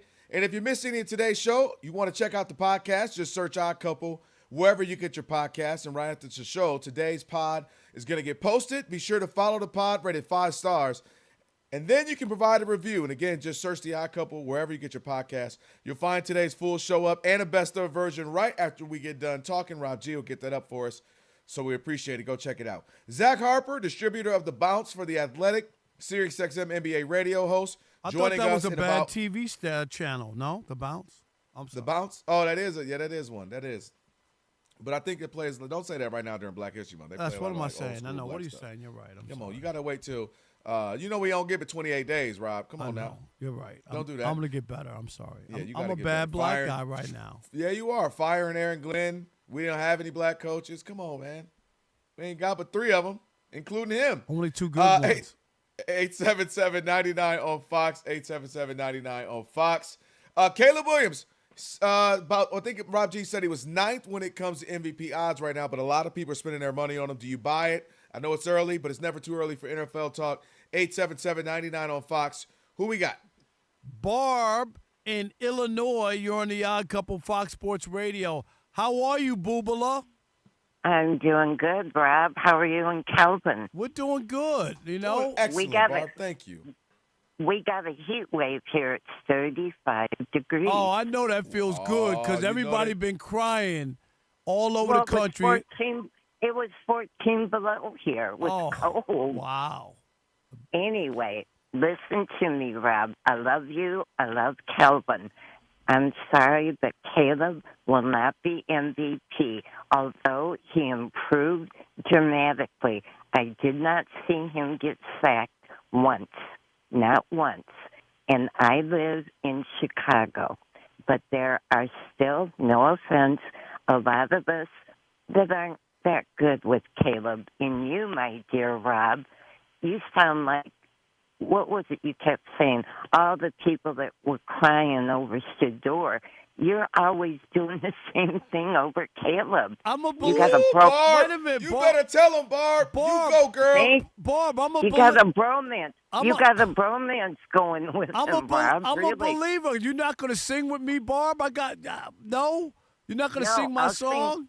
I'll sing WKRP, but not I'm a believer. That's tomorrow, Barb. TV theme song Thursday. That's right, Barb. All right, Boobala. Thank you. Have a good one. Have a good one. Appreciate Way it. to set them straight. And she's in Chicago. Rob, take that. You go, girl. Unbelievable. I'm not. Barb is just, she's doing me wrong.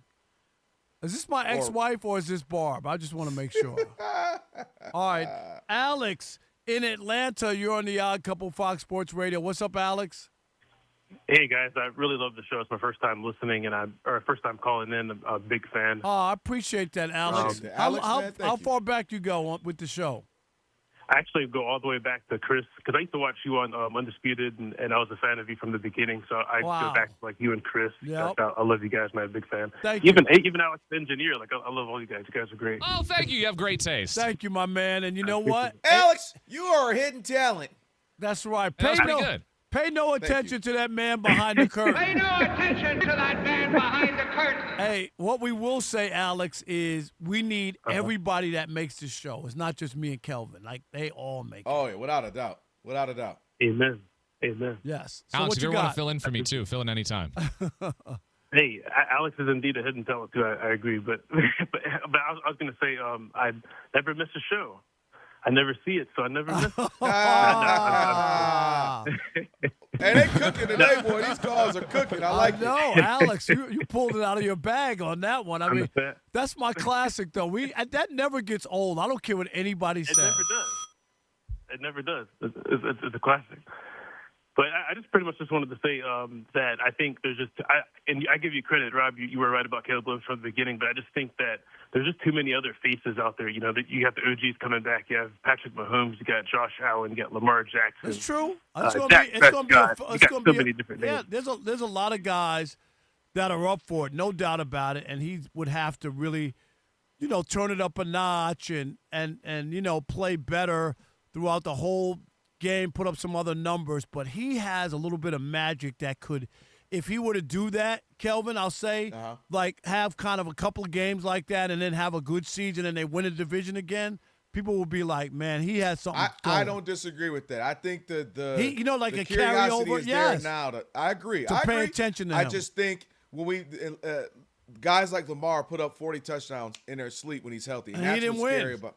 Yeah, and that's what's crazy about him. So, all right, appreciate the calls and all you listeners, man. It always makes our day when you let us know you've been rocking with us. We appreciate it. Zach Harper on the other side of trending right now. Monty Bolaños is going to get us straight. Monty, we got the camera on Monty. Put the lights on her. 40,000 subscribers.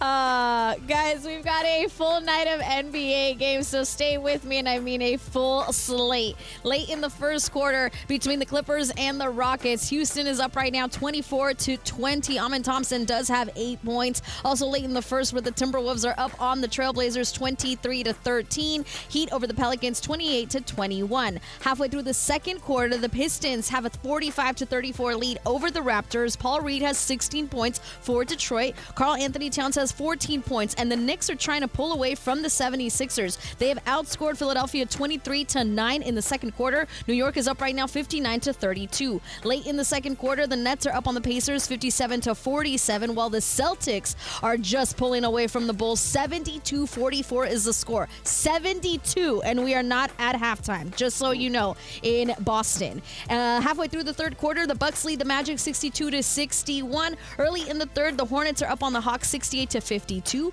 while the Cavaliers at halftime have a 76-61 lead over the Wizards. But Sam Merrill for Cleveland, he is a perfect 9 of 9 from the field in the first half, 7 of 7 from the three-point line. He's got 26 points, and they're at halftime right now. Other NBA news, Luka Doncic, he is not going to play on Thursday against the Dallas Mavericks, missing his 4th straight game with that hamstring strain. ESPN reports that he's progressing in his rehab. He hopes to play in the All-Star game on Sunday, make an appearance for a world team, but it's not for sure. Mavs rookie Cooper Flagg dealing with a midfoot sprain. He is doubtful for the Lakers game tomorrow. In men's college hoops, halfway through the second half, number 14 Florida leads Georgia 60-38, while number 20 Clemson is losing to Virginia Tech 59-51. Number 6 UConn has a 41-38 lead over Butler at halftime. And in baseball news here, guys, in case you missed it, a lot of baseball news.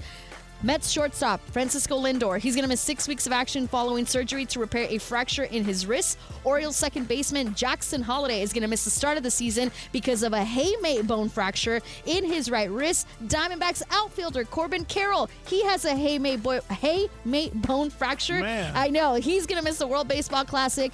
He had this injury because it happened during batting practice. Back to you guys. All right, Monty, I know. thank People you. are reporting all over Florida and Arizona. It's Everywhere. unbelievable, I know. Yes.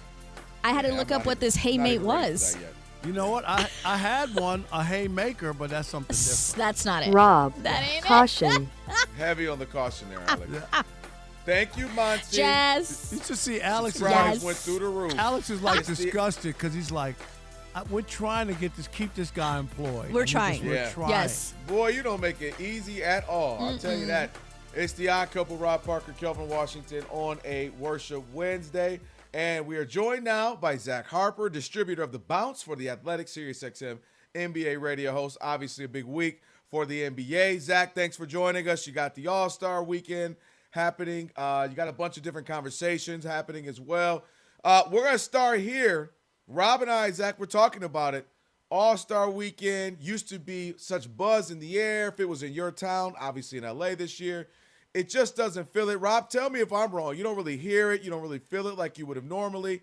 Where are we with the All-Star game now? And Zach, dang it, if I said you're up, how do you fix it? What you doing? Great questions with everything. I actually, maybe a couple of weeks ago noticed, I was like, I don't think I see any signage here in L.A.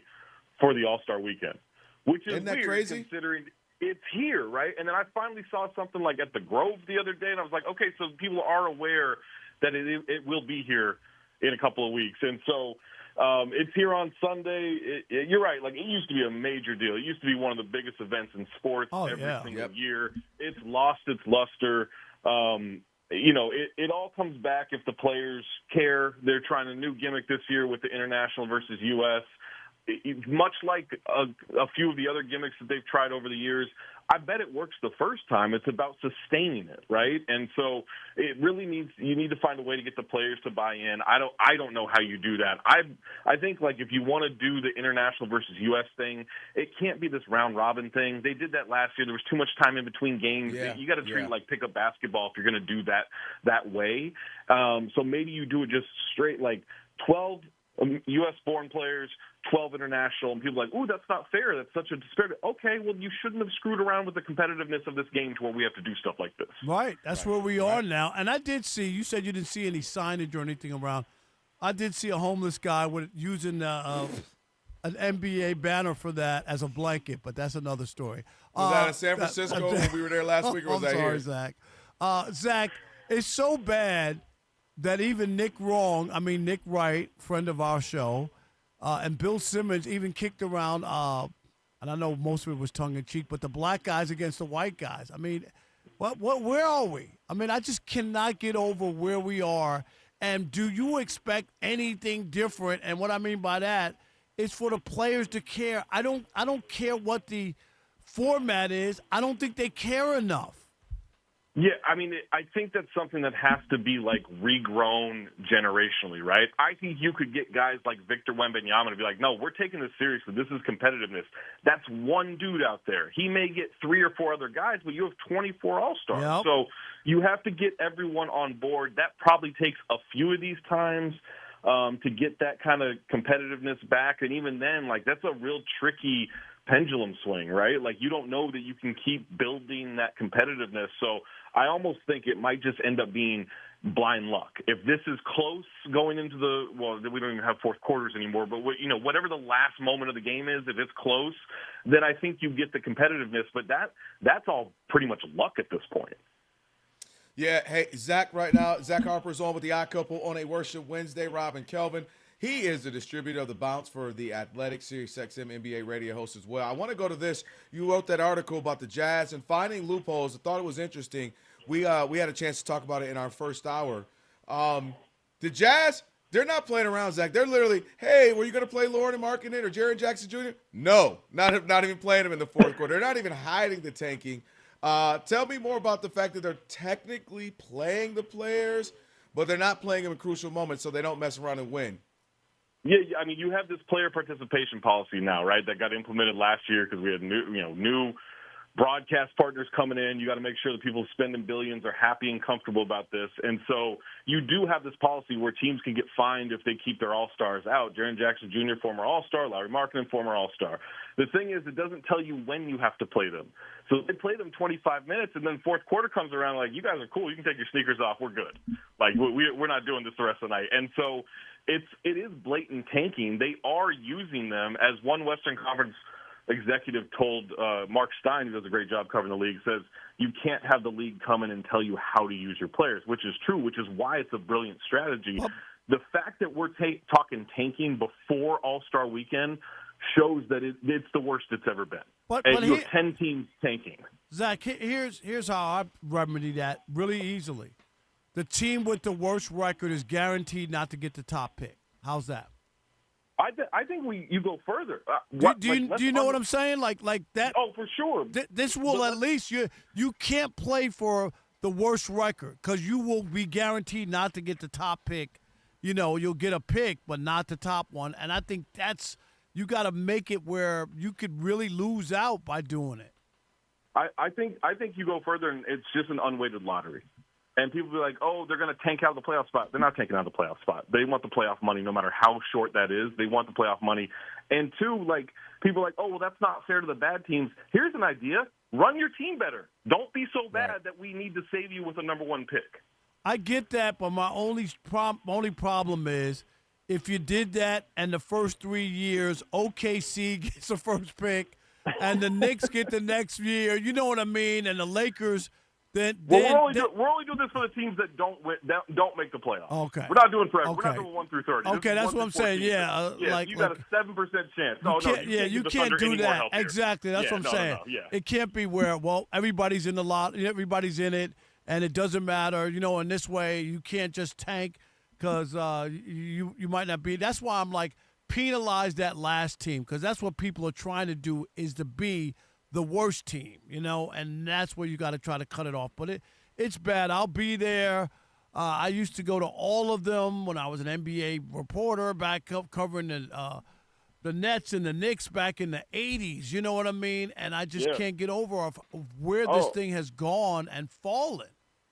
Yeah, I mean, look, I'm one of the biggest basketball nerds in the world, and I started covering the league, and I was like, oh my God, I get to go to these All-Star weekends for free. I've not gone to a cold weather All-Star game since New York in 2015, and I love this stuff. Wow. And, you guys are in a warm weather city now for me to go. Yeah. I get it. I mean, you got to have something to win because the game ain't going to be it, right? The dunk contest ain't going to be it. So dang it, I might as well enjoy the festivities of said towns. Right. Exactly. It ain't the same. All right. Well, we appreciate it, Zach, man. Thank you so much, as always. Hopefully, you know what? Maybe, just maybe, we'll all be surprised, and this will turn out. No, it ain't gonna happen. Let's just give us 1 year, and then we can go through this again next year. Oh, Zach, in 30 seconds here. Whatever happened to Ant-Man and John Morant and Zion tweeting each other? Oh, I'm gonna be in the dunk contest. Bet you do it, because they're tired of McClung winning. Whatever happened to that? I blame LeBron James. He went on TV and said he was going to do it like 2010 and never showed up. So the Stars got to do it. They got to have some pride here. Yeah, that's what we need too, man. Appreciate it, man. Zach, thank you so much. Thanks, guys. No doubt. Anytime. Appreciate it. All right, so we had sad news in the acting world. There was someone who passed away and influence. The one's got to go for today. We'll tell you who and we'll tell you what. And we'll do that next. It's The Odd Couple, Fox Sports Radio.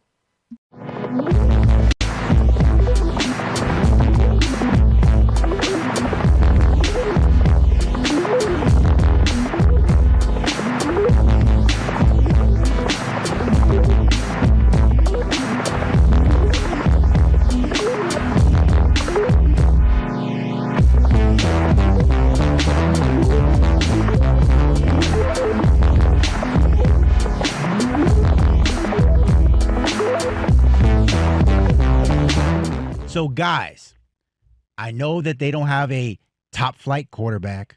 I know that their defense has a nickname that you probably never heard of until yesterday. What, if anything, can these Seahawks do for you to acknowledge that this is one of the great teams we've ever seen? Do it again. And it doesn't have to be a Super Bowl per se, meaning let's say they get to the NFC Championship again. They love losing a tough one to you fill in the blank. The Rams again, the Bears, the Lions, the whoever.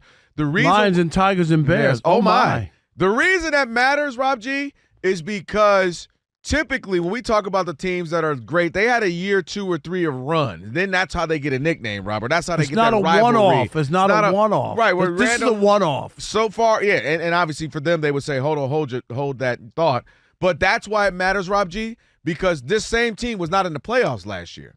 Right? So, all right, are they good? Is this a one-off? Did they just get hot? Will they lose a bunch of players to free agency? Let me see how this works out. Because you got to have something. The greatest show on turf cooked. And guess what on that team, Rob? Marshall Faulk got an MVP regular season. Kurt Warner got an MVP, meaning they were good. They were dominant for a few seasons. Went to a couple Super Bowls. That's where you get your name, and we got to remember them. We know about the Cowboys of the 90s.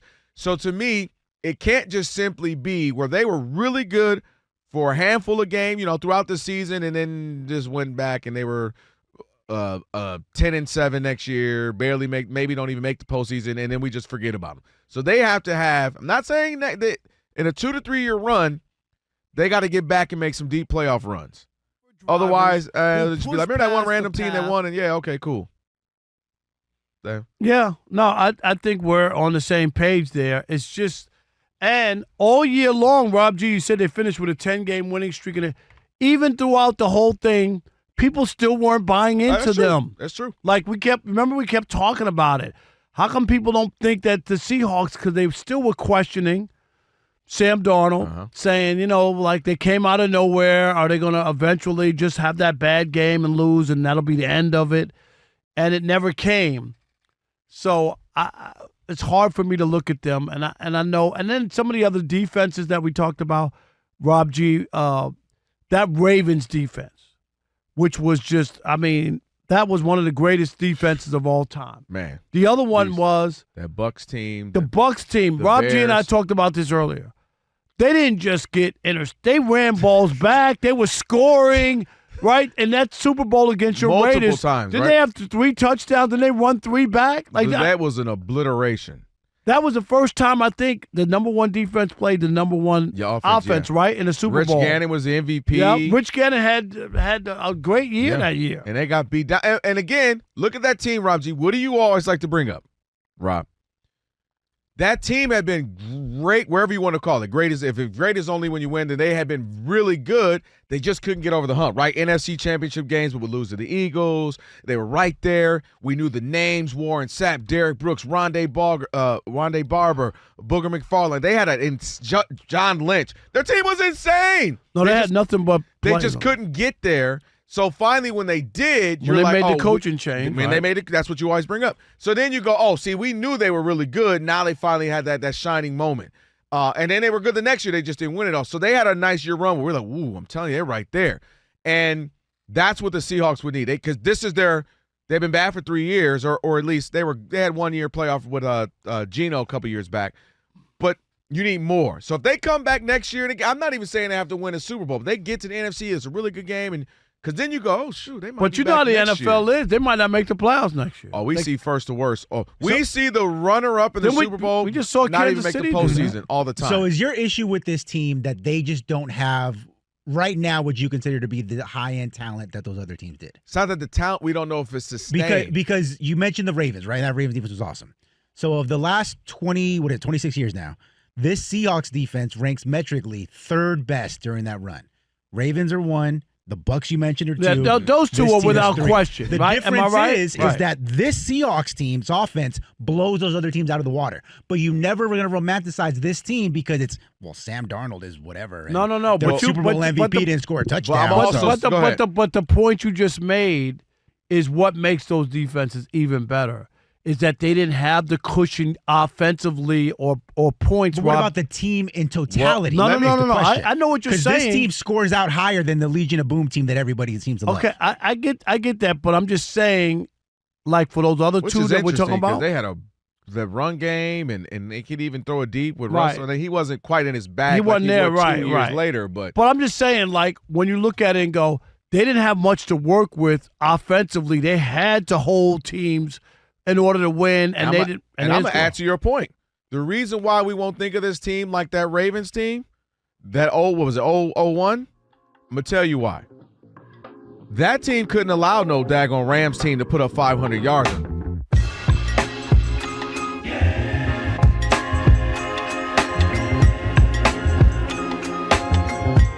It is the Odd Couple. Rob Parker, Kelvin Washington on a Worship Wednesday. Big shout out to Zach Harper. Appreciate him joining us. Good conversation there about the NBA, kind of where the state of the game is right now. So go check that out once we get that up on the pod. Rob G will get that at the show ends. You can always check us out on YouTube as well. Ready to tackle your financial goals? Well, Webull makes it simple to start investing. Powerful tools, real-time data, all in one app. Get started at Webull.com or download the Webull app today. It is now time for One's Gotta Go. Hard decisions. So 5's a crowd. Is that what I'm gleaning here? 5's an uneven number. Figure it out. Hear me out. One gotta go. Blip, blip, blip, blip, blip, blip, blip. Hear me out. In order to break this one down, so we just had a sad passing. If you are, of course, into you had Dawson's Creek, obviously Varsity Blues as well. James Van Der Beek. He passed. He had been battling cancer. He passed today at the age of 48. Man. 48 years old. So exactly, sad. Rob. So sad news, obviously. And, prayers up for his family. Obviously a tough loss for anyone who loses someone. But in honor of him, got to thinking, Rob, best football characters in football movies. If you recall, again, he was in Varsity Blues, played the role of Mox. So, dang it, Mox, you make it in. Mox from Varsity Blues is one. You got Steve Latimer. If you recall from the program, he was the one that was doing the steroids, was all super buff and crazy and wild. Rod Tidwell, Cuba Gooding Jr. From Jerry Maguire. Obviously, you know the role he played there. Bobby Boucher, Waterboy. A lot of people love that movie, of course. And my name is Willie. Willie Beeman. Jamie Foxx's role as Willie Beeman in Any Given Sunday. You're good in movies. I don't know everybody's name. I just see stuff. I used to know some actors. I don't know any. Well, you stopped watching them after 1978. You didn't watch anything, Rob. So this is the first time you don't even have one to say it's easy. This is hard. This is hard. There we go, finally. Well, Rob G, you know Rob Parker, so you can speak for him.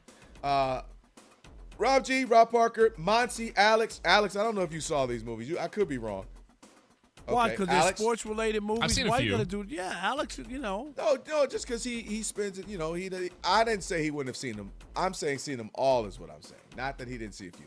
So you want me to read the list again? Willie Beeman from Any Given Sunday, Bobby Boucher, Waterboy, Rod Tidwell, of course, from Jerry Maguire, Steve Latimer from the program, Mox, R.I.P. James Van Der Beek from Varsity Blues. Yeah, this is easy. Can I go first? Yes, Okay. you can. Yeah, I'm taking off Bobby Boucher because this is no Chris Broussard. We're not making people with any special needs or anything here, okay? I'm protecting him. We're standing up, and I'm moving forward. Thank you very much. You wouldn't laugh at a guy in a wheelchair, would you, Kelvin? Yeah, would you? Gosh. No, I'm not. Yeah, I bet you wouldn't. Not unless Especially after the last guy saw the wheelchair ended up being no longer with us. Oh, yeah. That's really affected you because you keep bringing I it know. up. You just brought the show down. Dude, I saw a dead body, and I don't mean like in the movie Boys in the Hood. Want to see a dead body? Yeah. Is that your first dead body, Kay? Is that you? I know. All right, we But gotta it get is you a definitely my teardrop. first I thought dead you were body from the walking streets. at noon. I'm from Flint, Michigan. I slept with a few dead bodies, but I Okay, hold on. Pause. Wow. See? Rob, we talking about the Golden Girl Cruise again? Nah, that was a dude. There he Okay. is. Rob. Thank you for being a friend. No wonder the Adam's apple was kind of big. Rob, remember, it has to be smaller than yours. That's the You trick. got it? Hi, what's your name, Jamie? Hi. If you need some transmission work, I'm your man. I'm your, you know what I mean. Yeah. What's your name, Tommy? Monty, they're just not man enough to be able to say, I Rob love G what- is. I love he what had she- a ball in San Francisco. I had a He great did. time. He sure did. All right, go ahead, Monty, please. All right, Monty, where you at? Please save us from Yeah, this. I'll save you guys. I've actually never watched the program, so I'm going to say Steve Latimer for me. Okay. I've never seen that. Iconic so it's- character. I've Yeah, never. he's I've never iconic. He kind of was like the telltale of like what drugs or not drugs and Steroids. steroids in college years. So like '93. So it was kind of like the cautionary tale, if you will. Drugs are bad, okay? Yeah. Rob Parker. Rob G, who you got? I got. I'd hate to do it today. Rest in peace, James Van Der Beek. I was going to say the same thing. Jonathan Moxon got to go. Why would you do that, Rob G? Well, my go reason's ahead. different than yours. My reason is he wasn't even the best quarterback on that team. That was Lance Harper, two-time All-State, true. coming That is into true. his senior season. So he was a two-time All-State before that. Rob G knows this. And Did even you write Moxon the said, I script? can't fill the shoes that Lance Harper can. So He did say that. rest in peace to James Van Der Beek. But Yeah, it is kind of But sad to do didn't that, she too. show up with the whipped cream on her? yes, you she know? did. Yes, So she I did. mean, don't he win because of Yeah, that? yeah, Come on now, that's Rob a good G. point. He did win in that. It's very final. 50 Cent of you, Rob G. Yeah. Even when he dies, the beef still stands. Yeah. That By was the way, very the Ja Rule beef has reached the tipping point. You saw that? Dude, video? they're about to be fighting on planes. This Yeah. is getting crazy. But the crazy part is, seriously, you cannot fight on a plane, dude. Well, that's You- why they didn't. Dude, you'll be You'll get banned for life. You'll be That stuff is banned. crazy. You know that? You cannot. Yeah. You can't All right. fight. For me, Rob G, I'm following you, so I'm with you on that one. dang, I my hate man this. passed today, and y'all I'm there sorry. y'all go. Bobby Boucher can get up out of here. Get out of here, Bobby gosh. Boucher. Get out of here. Ridiculous. I didn't know Chris I like Broussard was here. I like real type of movies that made me feel like I was playing a game. Yep. Okay. Willie Beeman Yep. and Rod Okay. Tidwell and Steve Latimer and Mox. Get out of here, Bobby Boucher.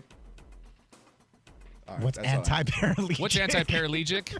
Unbelievable. Washington right here. Kelvin. Unbelievable. I'm Just not hating even- over. See? I think you had something to do with that guy in the wheelchair in San Francisco. I'm Yeah, just so saying. do I now. Sus. No. You don't like people. Why didn't you felt- call somebody? Why'd you go to the hotel and let somebody else Yeah, figure that's it a out? good point. You know what he did? He did a Matt Stafford. That's what he did. He saw what was Oh, going now that's on funny, and just turned Rob. around and went the other way. That's what happens. I'm just May he rest in peace.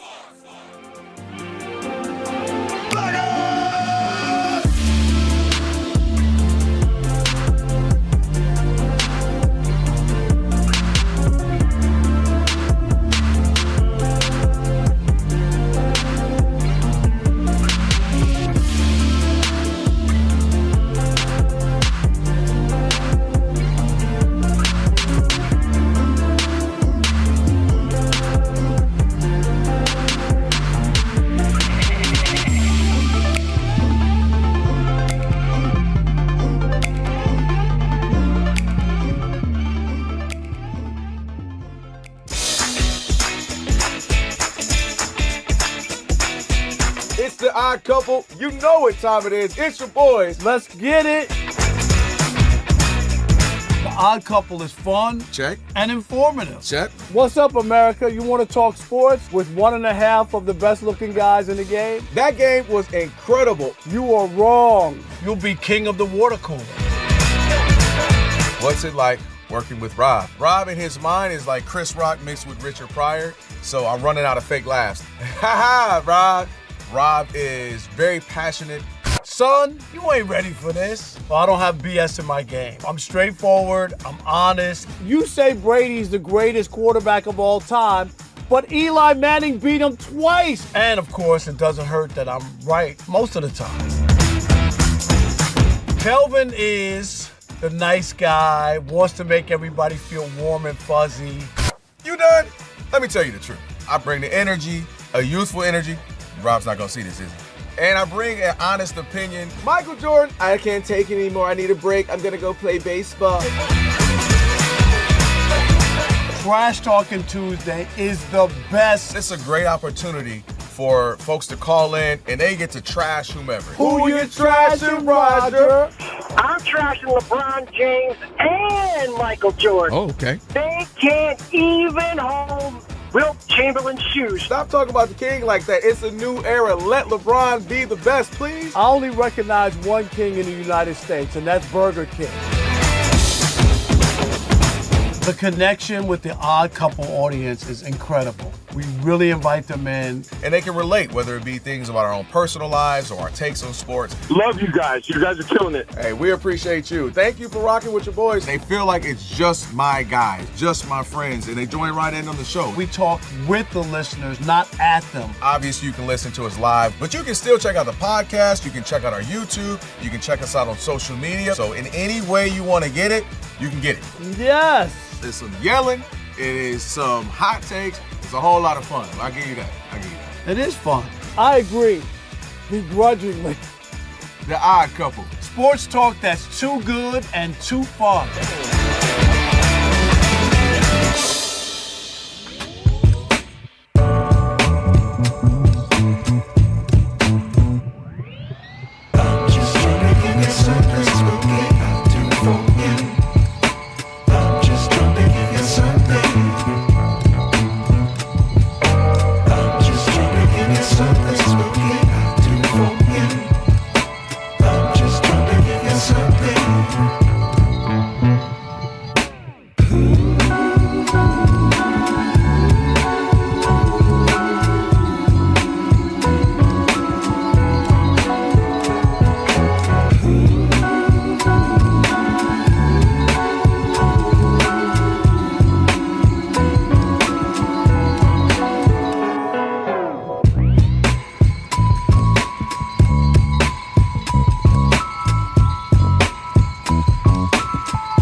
Pistons are trying to get a win in Toronto. Cage stops for a three and hits another one. Same place, same time. 3 triples for him, and he'd been struggling from three-point line this year. The Ticket Pistons radio network at halftime, they lead the Raptors 67-52. Cade Cunningham leading the way for Detroit. He's got 22 points, 6 rebounds, and 6 assists. Also at halftime, and the Knicks are crushing the 76ers 72-42. Mikal Bridges, he's got 19 points. Halfway through the third quarter, and the Celtics are still pulling away from the Bulls. They're up 83-53. Jaylen Brown leading the way for the Celtics. He's got 22 points. Almost at the half, where the Rockets are up on the Clippers at home, 56-44. Reed Shepherd leading the way for Houston. He's got 14 points. In men's college hoops, with about 13 minutes to go, number 6 UConn is up on Butler, 56-48. Amancio Bolaños. Yeah. I've been covering this league since 1987.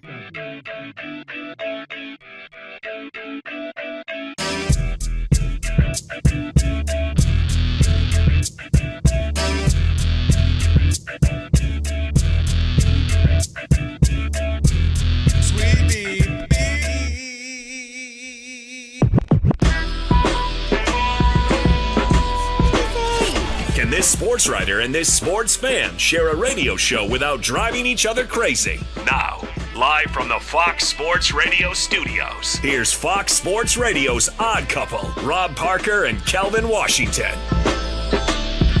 Hour number 3 here on the Odd Couple, Rob Parker, Kelvin Washington, Fox Sports Radio. And with the iHeartRadio app, you can stream us wherever you happen to be. That's right. Catch us and all the other Fox Sports Radio shows live 24/7 in the new and improved iHeartRadio app. Just search Fox Sports Radio in the app and stream us live all day, every day. That's right. Be sure to select Fox Sports Radio as one of your presets in the iHeart app so that it always pops up at the top of your screen. A lot to get to in this final hour of the program, including last call, Kelvin. So we got plenty to get to. We're going to talk about Joey Porter going after Ben Roethlisberger. That was something.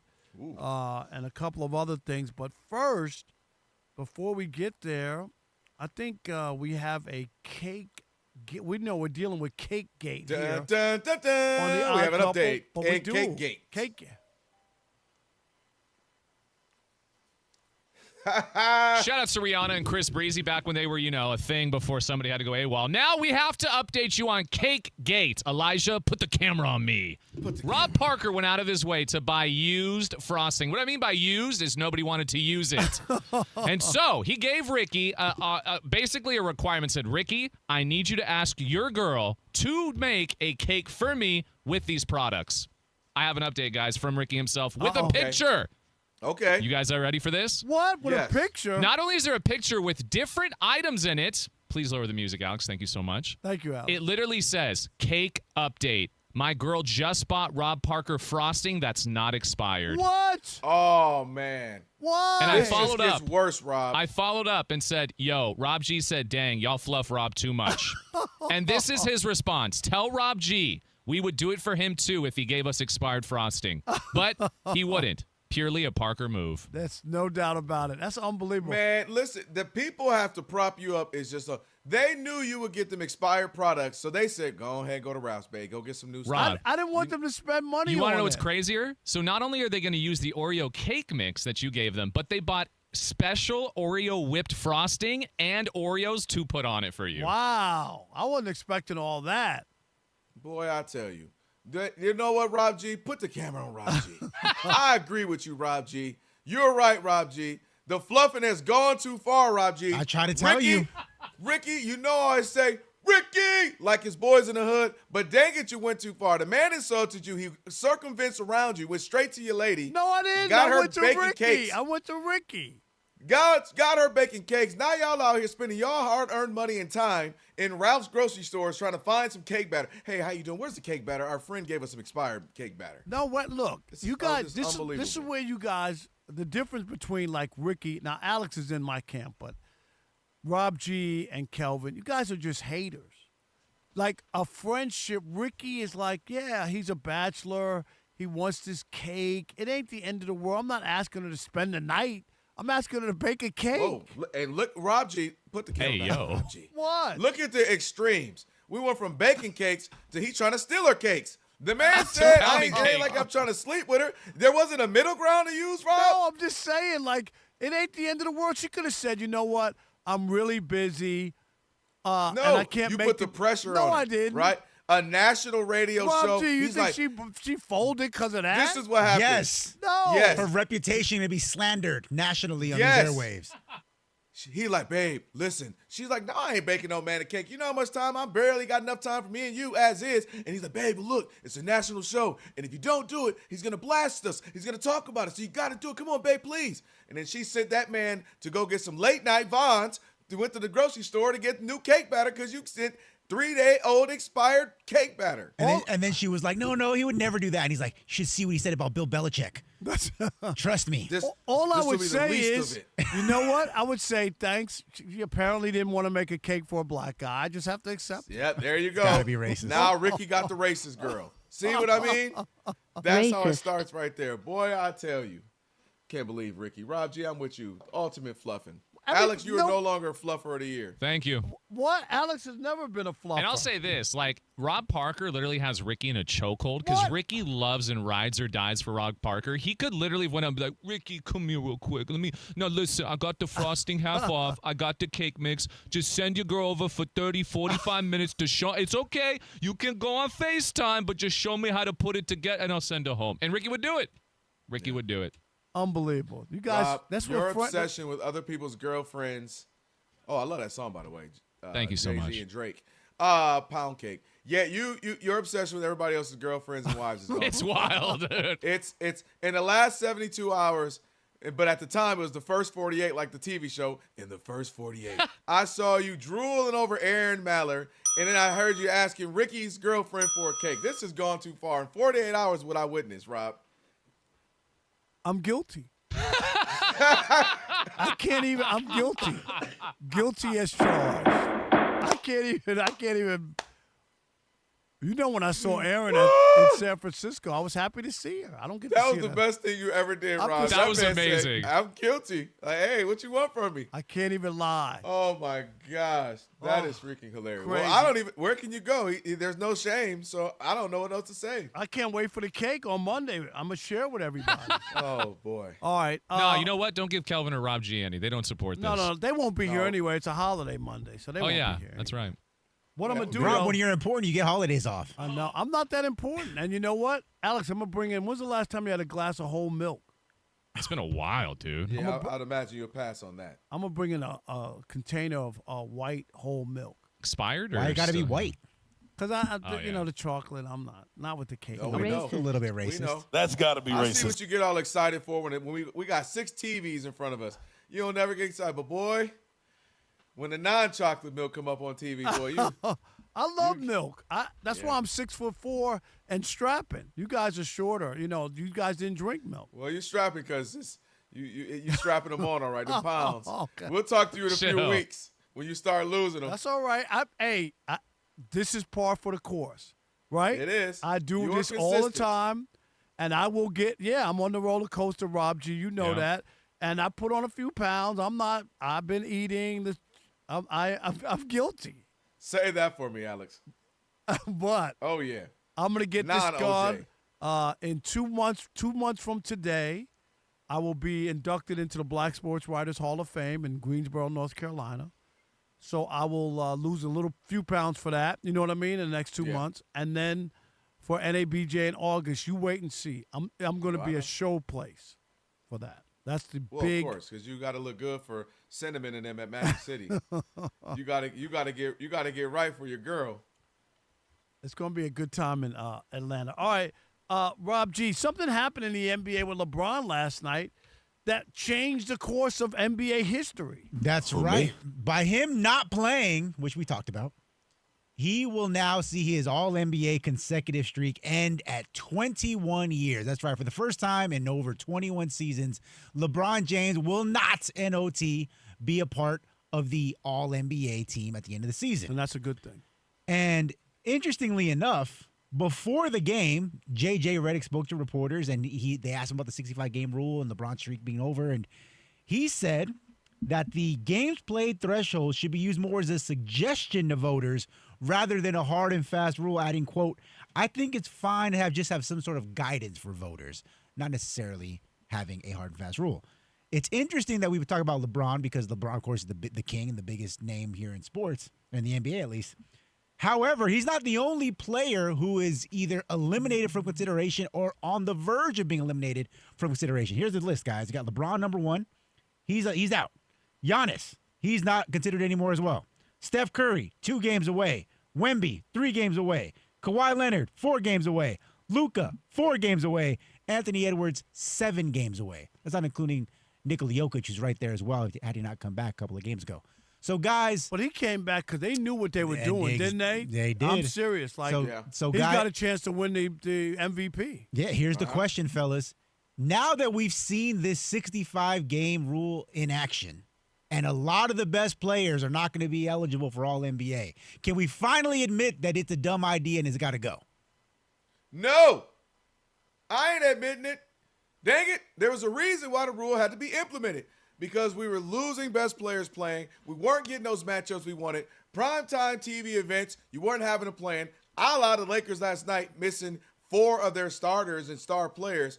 So absolutely not. I know it's inconvenient. I know some of these guys are going to be missing out on these awards, and I understand it. But there's a reason, Rob, that it was implemented because you had to have something where we're going to get the best players playing for the vast majority of the games. Nobody expects you to play 82, not even really 72, but you can't give me 66.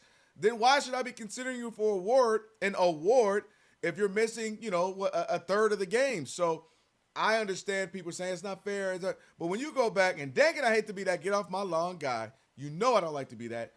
But back in the day, Bird, Magic, Jordan, those guys were playing it. Yes, they didn't play 82 all the time, but they got mad seasons of playing 82.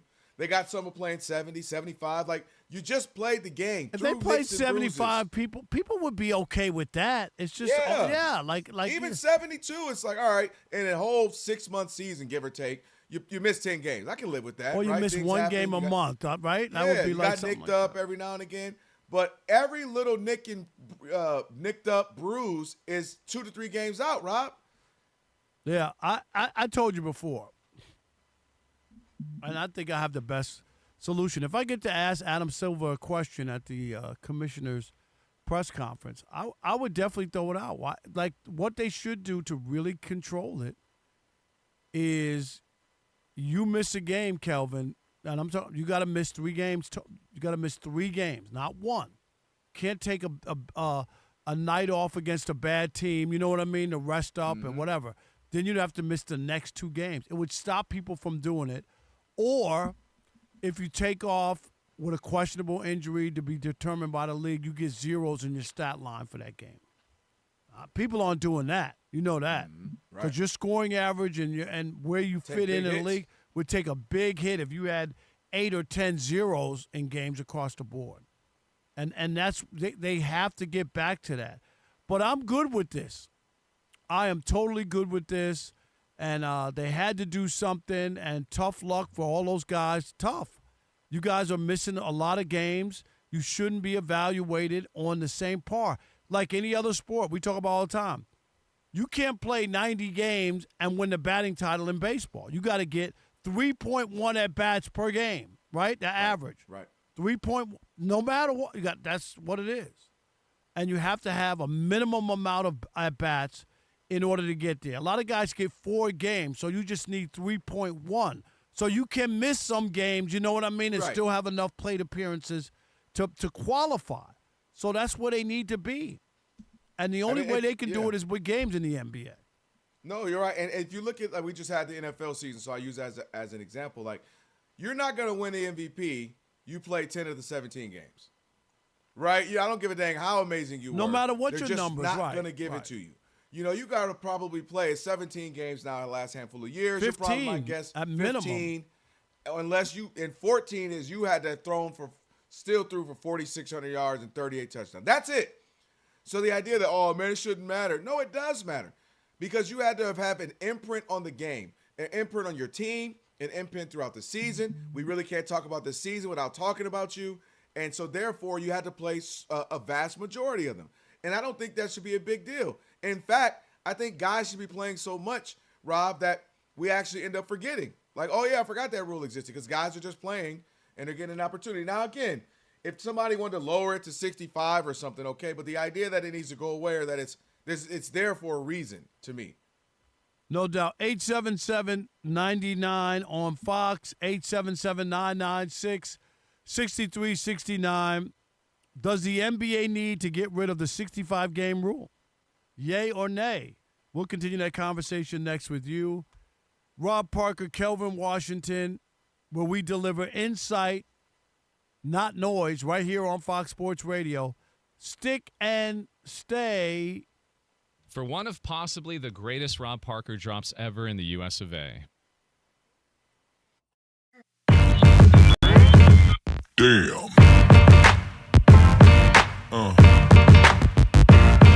Yeah. Yeah. Yeah.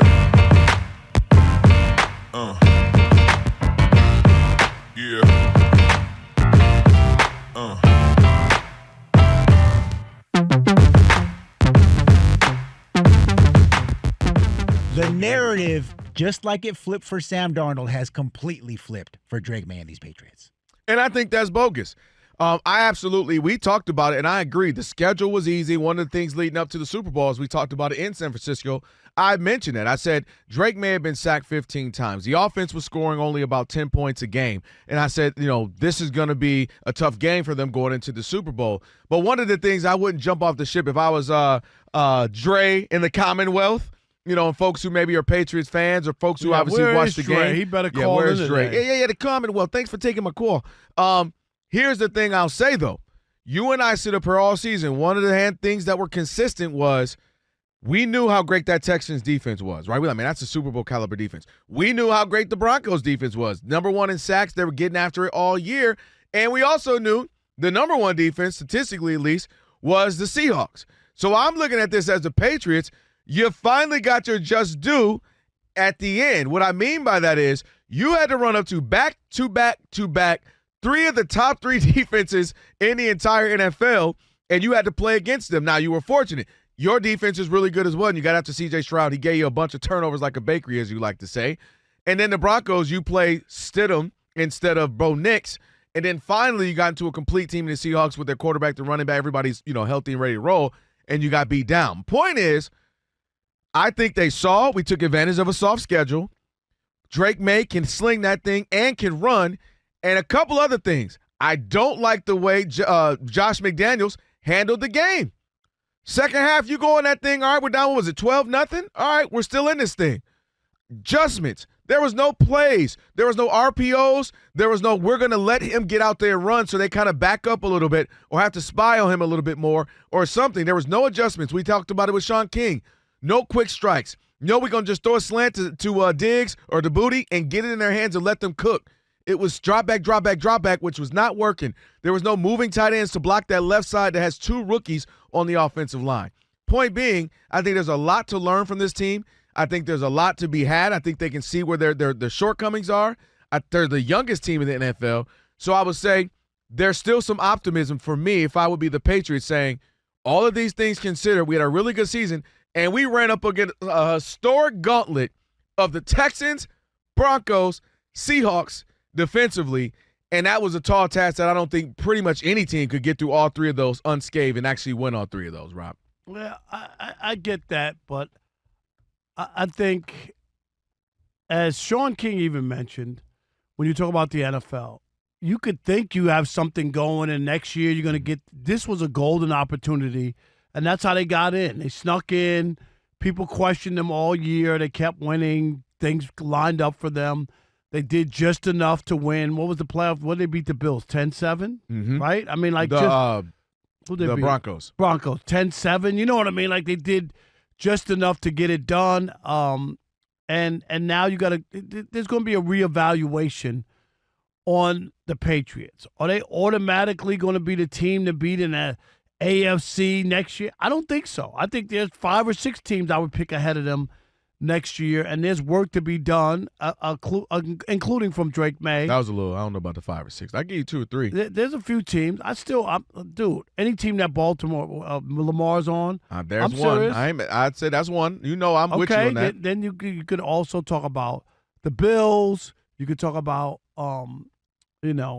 a revamped Chiefs, like you to ain't be in the gonna talk mix. about 'em. No, I'm not. You almost threw up in your mouth saying that. But I'm just saying, there's 3 right there. And if I were to look a little bit harder, like even when you look at the Broncos with that defense And remember, their quarterback played well all year, and he didn't get to play in a game. Dude, that so was I'm the not, weirdest I'm not, broken ankle ever. Like, but I'm not going to throw out Denver because. No, you shouldn't. That's what I'm saying. It's about three. I mean, they could feel like we could beat those teams. I'm with you though. I get it. I get what you're saying. Yeah, I'm just saying. So next year will be interesting to just see how it plays out. But it was a missed opportunity, and sometimes you can sneak in, get one, but they didn't do it. And now, are you out on Drake May specifically? No, I'm not out on him. I mean, 35 touchdowns, 8 interceptions. He had a good year. You can say whatever you want. No, I'm saying very good year, running the ball too. And again, Stafford. More people did not vote for Stafford. I mean that you can look at the MVP thing. He lost by 1 first place vote, right? Mm. But Stafford, 26 people did not vote for Stafford because of course there was 2 for Josh Allen. And 1 for Justin Herbert. You know what I mean? No, but when you add those, it's unbelievable that 26. I understand his offensive line was going through, but let's settle down.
Kelvin Washington on a Worship Wednesday. Been a great show so far. Shout out to DJ Ali Alex giving us the tunes on this Worship Wednesday.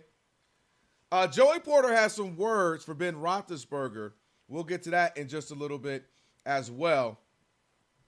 And for over 40 years, Tire Rack has been helping customers find the right tires for how, for what, and for where they drive. Ship fast and free, backed by free road hazard protection. With convenient installation options like mobile tire installation, TireRack.com.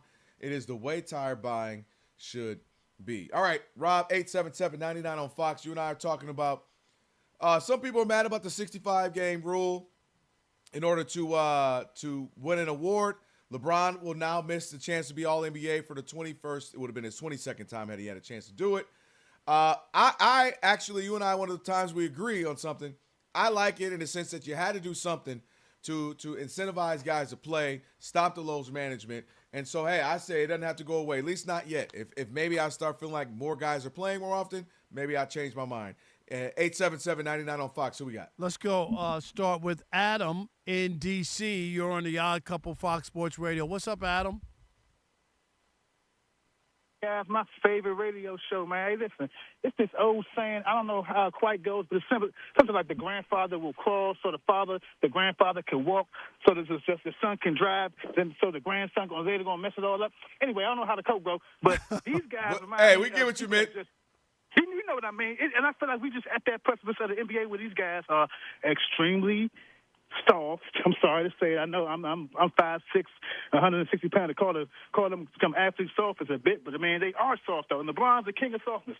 And as a Lakers fan, I can't wait till he leaves, because it's like, how in the world are you going to sit here and say that this game is so much more advanced and faster paced? It's not even true. Rob, you know you've been we covering talked the league since about the that. 60s. It ain't true, man. I just think that these guys. 1987. Come on, Yeah, he Adam. said you've been All right. covering it since the 60s. Man, love y'all. Talk to y'all later. Yeah, man. appreciate you as always, my man. Thank you, Rob, I Al. knew you've been covering it a while. I know it was the 60s. Yeah, Dang. all right. I was 4 years old. Is that what we're doing? You walking around with a little notebook with some diapers on. Yeah, I wasn't even 4. What I'm saying, I wouldn't have been born for 4 years, right? Yeah. Unbelievable. Hey, 877-99 on Fox. Who we got? Andre, in Massachusetts, you're on the Odd Couple Fox Sports Radio.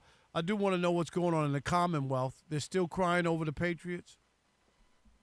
How you doing? Thanks for taking the call. Yes, tears are still being shed over the Patriots. I think a little bit of reality as well is setting in. People have mitigated their expectations, recognize, listen, that the team is what it was, overachieved tremendously. Obviously, you get to the big game, you want to get over the top, but a lot of looking forward to next year. The sky is not falling here in the Commonwealth. But about the 65 games, NBA is absolutely on the right track here, and I have a firm take on this, Rob. You remember when the NBA players were flying commercial flights, these 6'7", 6'8" guys. Yes, I was there. sitting next to them, yes.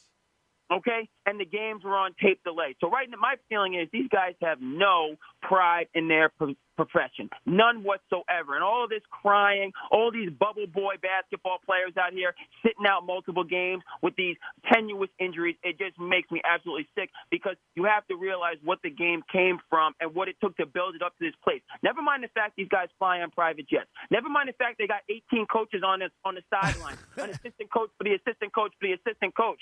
Any little thing that they have, they got 10 people there ready to help them out. And you can't show up to work. Meanwhile, you're charging people $5 for Dasani water to go to these games. It's preposterous. They need to go from 65 to 70s. And honestly, you need to have pride in your profession and appreciate what you do. You have the best jobs on the planet, and the optics are atrocious. So you get out there or no awards, period. Thanks for taking the call. I hear you, man. I'm not even mad at you. Fired up in the Commonwealth. No, and he's right. It's just like it's so disrespectful to the fans. It just is. I don't know why people don't see it that way. Carl in Mobile, Alabama.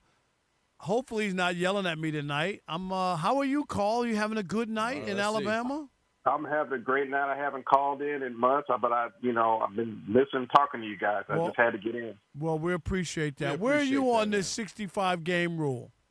I'm with y'all 100%. They can, I totally agree the NBA had to do something. But when this first came out, I had an idea a year or so ago, and I said, what if they make players who are going to sit out, do a autograph signing session, set up tables, and anybody who doesn't play signs autographs for the kids whose parents took out money out of the savings and spent money on parking, and you get an autograph from LeBron and whoever else, and you know the players wouldn't do it. They would fight. Never do that. They would die. But I it. ain't even mad at that because I think I mentioned earlier when our show meeting, I was talking to Rob G about. I could still remember a game with Memphis, Kelvin, where it was near Christmas time, and all the kids were crying because LeBron didn't play. In that was their Christmas gift. You know what I mean? Like it was around December 23rd or 6th or 7th. It was right around the holiday. And all the kids were so disappointed that he didn't play, and it was their only trip to Memphis. So I like that idea a lot. Thanks for the call, Carl. Appreciate you. Thank you. How about Chili Tim in Atlanta? Chili. Rob, in the words of Bernie Mac, why are you always after some other man's milk and cookies? Hey, him downstairs. The cake update, man. I'm gonna have my cake pretty soon, man.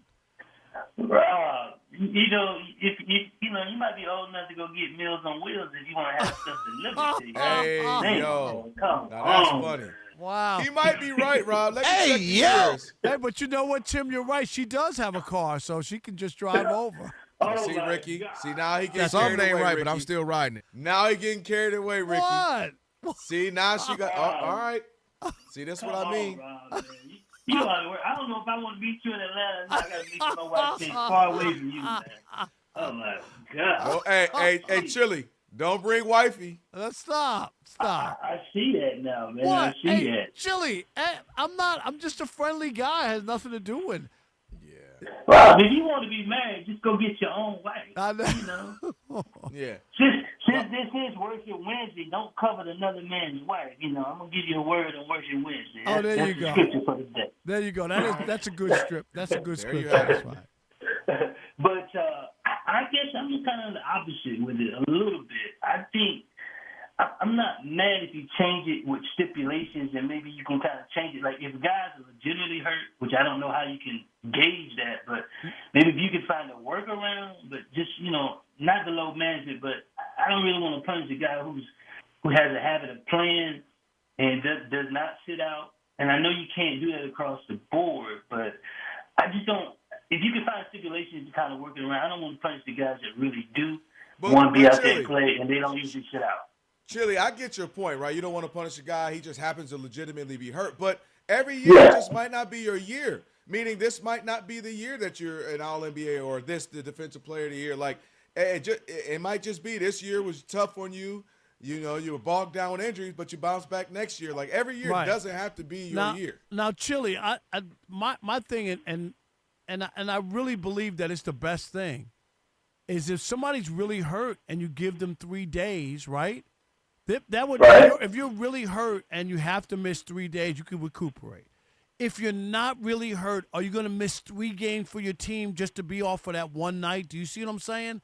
Like you would have to make a real decision, because if you missed 5 games, right, saying you take 5 nights off, you would have to miss 15 games in the season, because you have to miss 3 total when you take off. And I think that would stop people. On a sliding scale, Rob. I like your idea.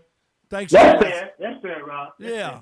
I would have to have a sliding scale, right? Your 1 is 1, and then if you do it again at 2, that's an additional game. Like, I wouldn't want it to be from start, it's 3 games. That's a little too excessive for me. However, I get your point. It would just stop people from, thanks, Chili, for calling. But just you get my point. I'm a little beat up a game off. Like, exactly, right. It's different between being injured and just taking a night off. You know what I mean? Because you don't feel like playing. Players always say that's the difference between injured and hurt. Yeah. 2 different things. You're hurting. All right, appreciate the calls on that. Again, Joey Porter has some words for Ben Roethlisberger. What did he say? We'll tell you that next. Right now, Monty Bolaños, get you set. Monty who? On what's trending. Bolaños. It's never going to get old. Right. How did you ever say Bolaños? What was that? He said it so confidently, too. He did. I did, too. Well, you gotta listen. That's what he does. You're going to do it wrong. Dang it, own it. That's what true. he does on Spectrum. That is true. He butchers all these names. He just sounds good at confidently. doing them. Exactly. Say it confidently. You know what, Rob, as long as you say I sound good, coming from you, I'll take that. Yeah, I am guilty for that. I'm guilty. Guys, we'll start in the NBA. A couple of games have wrapped up, like the Cavs. They crushed the Wizards 138-113. Cleveland has won 5 in a row. The Bucks just defeated the Magic in Orlando 116-108. Right now, the Hawks and the Hornets down to the final 20 seconds. Hornets are up 109-107. Brandon Miller, he's got 31 points. The Celtics are about to beat the Bulls. It's 116-93 very late in the fourth quarter. Halfway through the fourth quarter, the Pacers and the Nets are tied at 97. After 3 quarters, the Knicks lead the 76ers 104-71. Karl Anthony Towns, 21 points and 9 rebounds. Early in the fourth quarter, where the Pistons are pulling away from the Raptors, 97-76 is the score. Cade Cunningham, 28 points, 7 rebounds, and 9 assists. Halfway through the third quarter, the Rockets are on top of the Clippers, 70-61. Alperen Şengün, 9 points, 8 rebounds, 3 blocks. Also halfway through the third, the Timberwolves lead the Trailblazers 79-65. And the Heat are up on the Pelicans 74-66. After the first quarter, the Thunder are on top of the Suns in Phoenix 37-25. When it comes to men's college hoops, down to the final minute, but it looks like number 6 UConn is going to survive against Butler. 80-70 is the score, while number 2 Michigan is losing to Northwestern 44-35. They're about halfway through the first half, and Virginia Tech with the upset over number 20 Clemson 76-66. By the way, at this UConn game, there is a video of Boban Marjanovic. You guys remember him? NBA player Boban with the big ears. He was in what's that movie? John Wick. He is chilling in the student section of the UConn game, taking pictures, but he's got like an old school, like little digital camera, not like his phone. And he's just, if I'm standing behind him, I can't. Like, you're too tall to stand. Well, you're you're short. He's extremely tall. Yeah. What does that mean? I know. What does that mean? Who's a loser? Boban? Oh, I'm sorry. Boban is not. I love Boban. He cracked me up. Lastly, here, guys, at the Winter Olympics, today's stuff is done, but American speed skater Jordan Stoll set an Olympic record in winning the gold medal in the 1,000 meter. In men's hockey, Slovakia upset Finland 4-1, and Sweden defeated Italy 5-2. So if you want to keep track, Norway has the most medals right now, 13. They have the most gold, 7. United States has a total of 12 medals and 4 gold medals. Back to you guys. All right, Monty. Hey, do us a favor. Still keep watching on YouTube just because Monty's done. I'm still here. You know, hanging out. We should just have like a cutout of you behind us. You know what I mean? We could do that. We could just do that. We could do that. Yeah, that's a good point. And you know what? And the other one is when Steve DeSager does the updates. He's not on camera, so we'll just put your picture instead. Just put me. I like that. How about that? And you have Steve DeSager's update. You think that'll go over or no? You know how serious he is about them updates. Don't play with him. He's going to have a fit. This is Monty's new music from now on when she does updates. Yeah, Alex. We don't want the normal song anymore. What happened to our Monty song? No, this is way better. No. Kelvin, you just gotta go like Monty this. song? You gotta go like this. Be like, ladies and gentlemen, are you ready for the updates around the world? Coming to the stage. Coming to the mic is none other than Monty Bogalalanos. But wait a minute. Where's our Monty song? You don't remember it? Which one? We made a Monty song. Let me search for it. Alex, we did like a week or two ago? Yeah, 2 weeks ago, Monty. You did. We did. Oh, hold on. I forgot what we were singing. Yeah, but it was Rob G. Was it? It wasn't a Sade song. Was it Sade? I feel like it was Sade too. What was it? It was a Sade. I gotta look for it. All right, Monty, we'll play it before. Operator? Okay, I can't wait. Yeah, Smooth Operator. Was it? No. Something like that. We'll figure it out. Okay, we'll try to get it by the end of the show. That'd be great. Yeah, we'll do that. All right. Well, either way, appreciate that. I can't believe you Speaking can't of remember YouTube, that. Check out the YouTube Somebody channel. on the Odd Mob, they'll remember. Oh, I'm sure they got it. It's already. It's their screensaver. Exactly. Thanks for watching YouTube. Of course, check us out as always right there. All you got to do is search iCouple Yeah, FSR. see, Elijah just hit me up. Smooth What Operator. did Elijah? It was Smooth Operator. That's what we said. We got it. All right. Alex will find it. So check that out. Hey, Rob G, I brought it up earlier. Some smoke in Steeler Nation. Joey Porter, And it had nothing to do with Aaron Rodgers, right? I know, right? Look at that. Yeah, Tell us about it. Quickly, guys, Big Ben Roethlisberger, he's been very critical of Mike Tomlin over the years, right? This is nothing new. He's been doing this since he left Pittsburgh. He has some thoughts on the former Steelers head coach.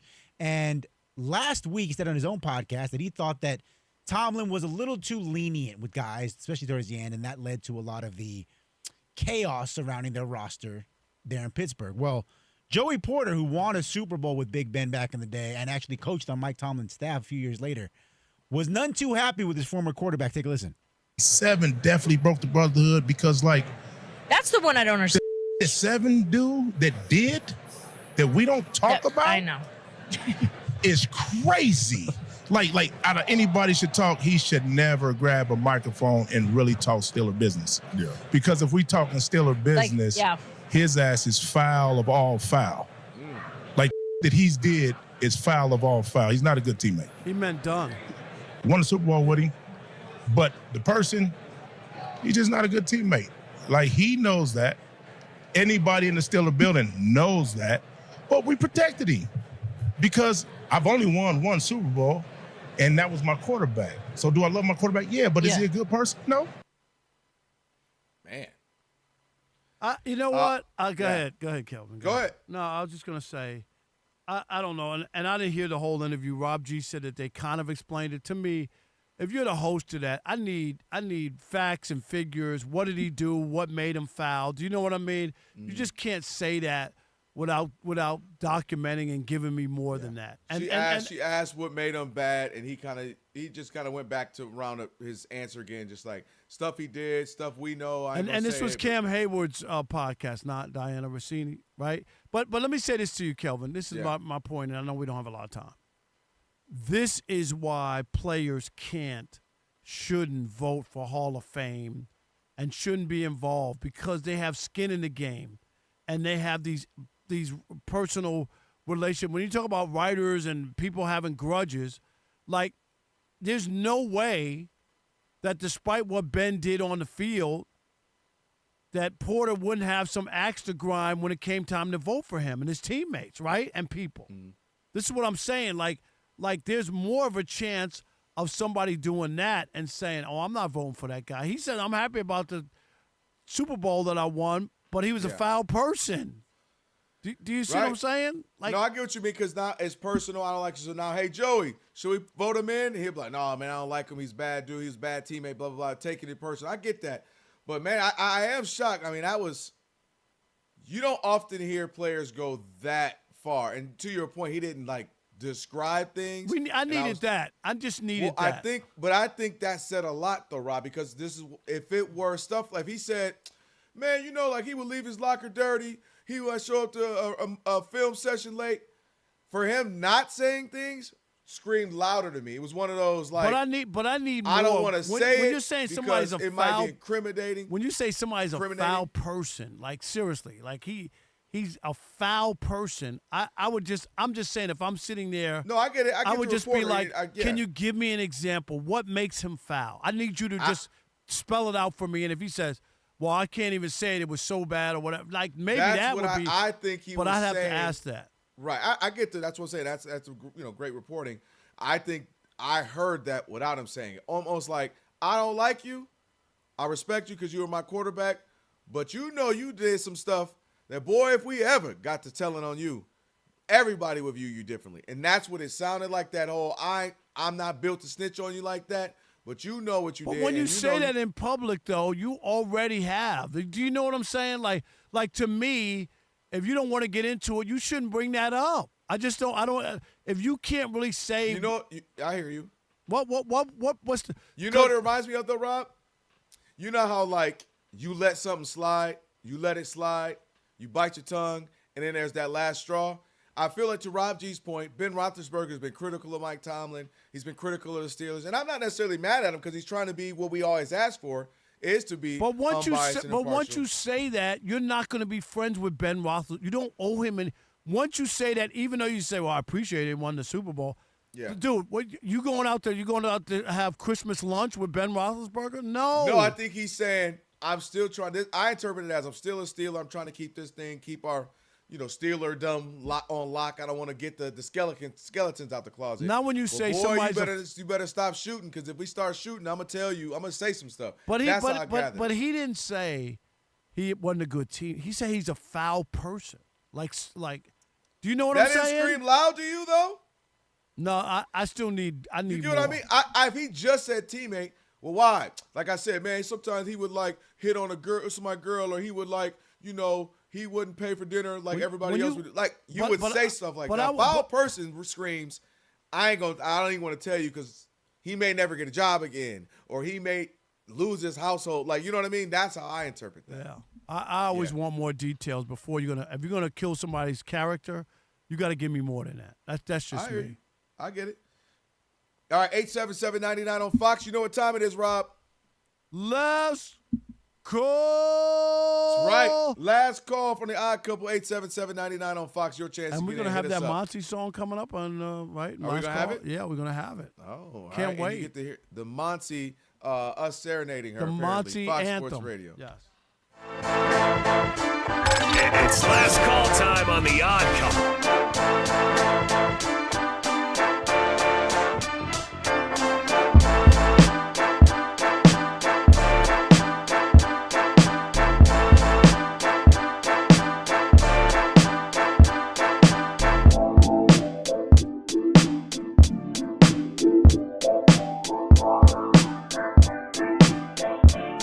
LeBron may have put his foot in his mouth once again. Take a listen. Playing 82 games in the 80s and 90s is not the same as playing 82 games in the 2020s.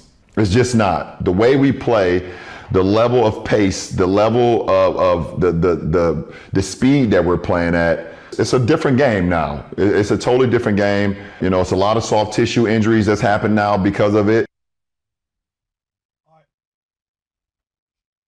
Straight, Boulder Dash, Poppycock. I mean, come on. Like LeBron, this is where people push away. When you hear this and he's trying to justify and whatnot. We get the injuries and what's going on. People used to get injured there, and it was different defensively. But, Rob G., you did the research, right? Or you found out. You got them, too. I got the numbers. And the numbers just don't add up for LeBron, and that's the issue. And that's what we talk about.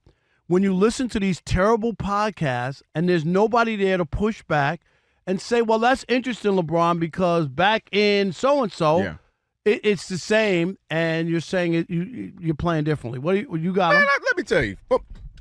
You're right, because he is absolutely right what he said. It was that's why I want different. to talk to Rob G. Then. No, I got the numbers. No, I'm saying he's absolutely right, and that the 80s and 90s was way harder to play in. Way more difficult to play in. That's what I'm saying. All right. Yeah, because, listen, let's talk about the numbers. First of all, LeBron typically, he can be this, he can be polarizing, he can be passive-aggressive. One of the things he normally is very astute when it comes to basketball. His acumen, he knows he's a historian. That's one of the things I appreciate. How do you say that when he voted for Bronny for the All-Star game? Well, that's his son. You know what I mean? Nepotism, cronyism. Yes. You got to get that done. But, he usually is very well studied, historically, knows the game. That's one of the things you can at least appreciate about him. This one, he's dead wrong in my opinion, for multiple reasons. Number one. Are we recording this? The 80s was the absolute, to me, hybrid of the two. You got the fast pace, and he's talking about pacing. Let's talk about the pacing. In the 80s, it was the fastest. In fact, the only pace that they had was 1 year, 87 to 88, when they had a slower pace. They were at 99.6, which the current pace is at 99.6. After that, you're talking 100.6 to 102.1. Did he ever watch Showtime? Showtime. The Celtics, the Pistons, the 76ers with Dr. J, Houston with the Hakeem and Ralph Sampson. The Nuggets, they were going back in the day. The Nuggets would score 175 points on a regular basis. Yes. Watch Alex this. English and all those guys. Yes. Kiki Vanderway. Not only were they playing at a higher pace, what else would you see? Punches, clotheslines, and hard fouls. And they were physical. You come into the lane, guess what?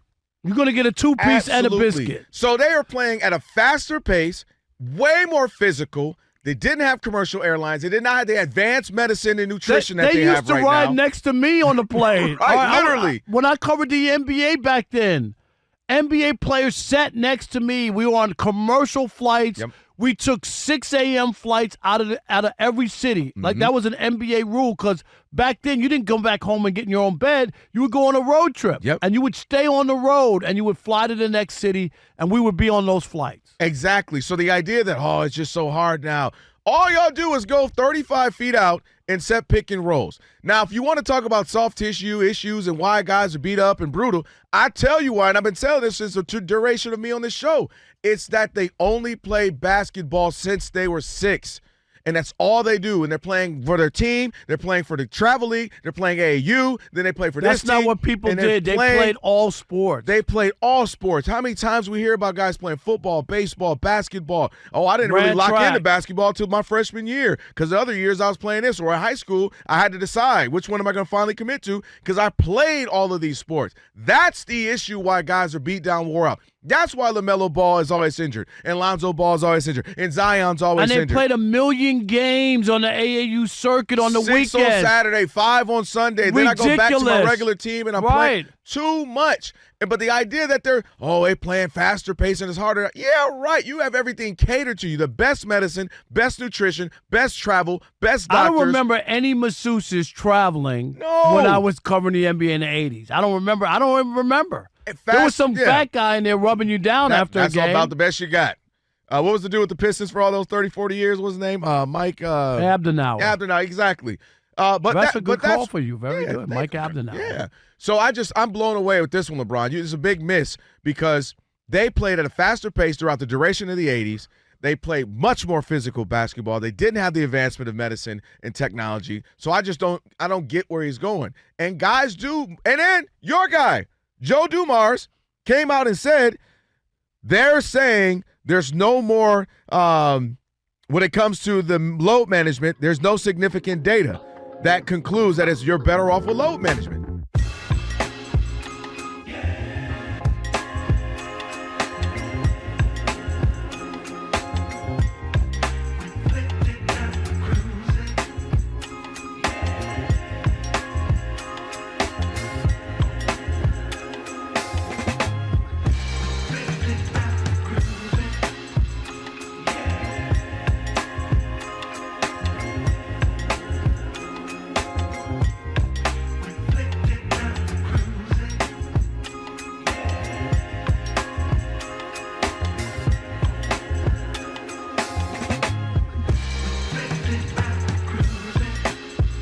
Fox Sports Radio, it's the Odd Couple, Rob Parker, Kelvin Washington, on a Worship Wednesday. Been a great show thus far. If you're facing any hiring headaches, staffing your business can be complex, high turnover, skill gaps, ever-changing regulations, well, they can slow growth and drain resources. That's where Express Employment Professionals come in. With decades of staffing expertise, Express connects you to a larger pool of qualified candidates, helping you reduce turnover and build the right size workforce. So get started at expresspros.com. If you need to flex your staff for peak seasons, make sure you check them out as well. It is now time for Last Call. This is the Last Call.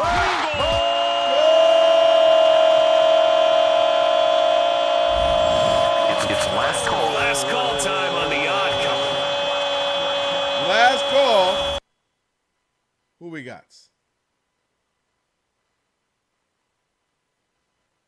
Here we go. Nate in Iowa. You are the last caller here on the Odd Couple, Fox Sports Radio. What's up, Nate? The load management, but I want to tell you, I am so sick of these NBA players bitching about how we play too many games. The NHL plays the exact amount of games you guys do. 18 gamers this season, 4 series playoffs, and they make it 8 the way you guys make a year. And they're always in there. They're playing hurt. They're playing beat up. They're playing all this stuff. And I mean, maybe it's a pride thing. I don't know. But load management's stupid. No, I hear you. Thanks for the call. Appreciate it. Appreciate it. No, we get it. That's what we've been talking about for sure. No, NHL, they play the same. There's no doubt about it. The Knicks are leading 130-83. Oh, my. The Philadelphia. Remember I said no Embiid. Oh, that was supposed to be a close game. And where's that game? That's in It's Philly. in Philly, too, oh, right? God. Can you imagine? That's an ESPN game. Imagine paying $400 or $500 for a ticket to go see that. I would be pissed. Yeah, I wouldn't want to. And again, we talked about it. Embiid's out. So a guy who's been balling at an MVP level lately, 30-something a game, last 5-6 games. Then you go and he's out. So, yeah, man, I hate to – this was a rough show on the NBA side. We had to bag him a little bit. We had to beat him up a lot. Yeah, we had to beat him up, but we're keeping it real, man, you know.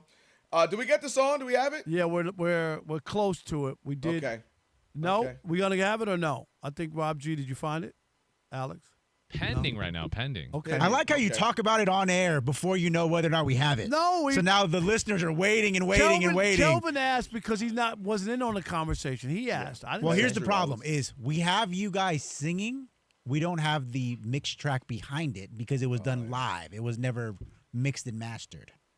So I can play you singing, but without the music, doesn't really go as well. I don't know, play it, but at least you can hear the words that we had for her. She was here when it happened. No, she doesn't remember. Yes, she was, but we can. If you want to You were play here it, for we it. can play it. We literally have your voice on I it. don't even remember what we said. Let me hear it. Monty's a smooth operator. That's why they watch our show. Smooth operator. Don't care about us. Smooth operator. Don't like our ugly bugs. Smooth operator. Now I remember Coast it. to coast, LA. To Okay, Chicago. yeah. Not too bad, Rob. We did all right with that. Yeah, we have to get Alex will put together one with the music. I'll do it tonight. Yep, and the next time you're in with us, we'll play it. Well, Alex, you do have another show to do. Alex. Yes, Alex will do his thing. We appreciate it. You hear me, Alex? You got another show to do. You got to relax. Yeah, you're right. No, you know what, Alex? You got plenty of time. Okay, thank you so much. No. All right. See? Monty, settle down. Don't laugh that hard again. Great stuff. TV themes on Thursday. Tyser's Tower of Trivia. It's going to be a good one. The Jason Smith Show with Mike Harmon is coming up next. I never miss your radio show. I never hear it, so I never miss it. Did you hear that? That's funny.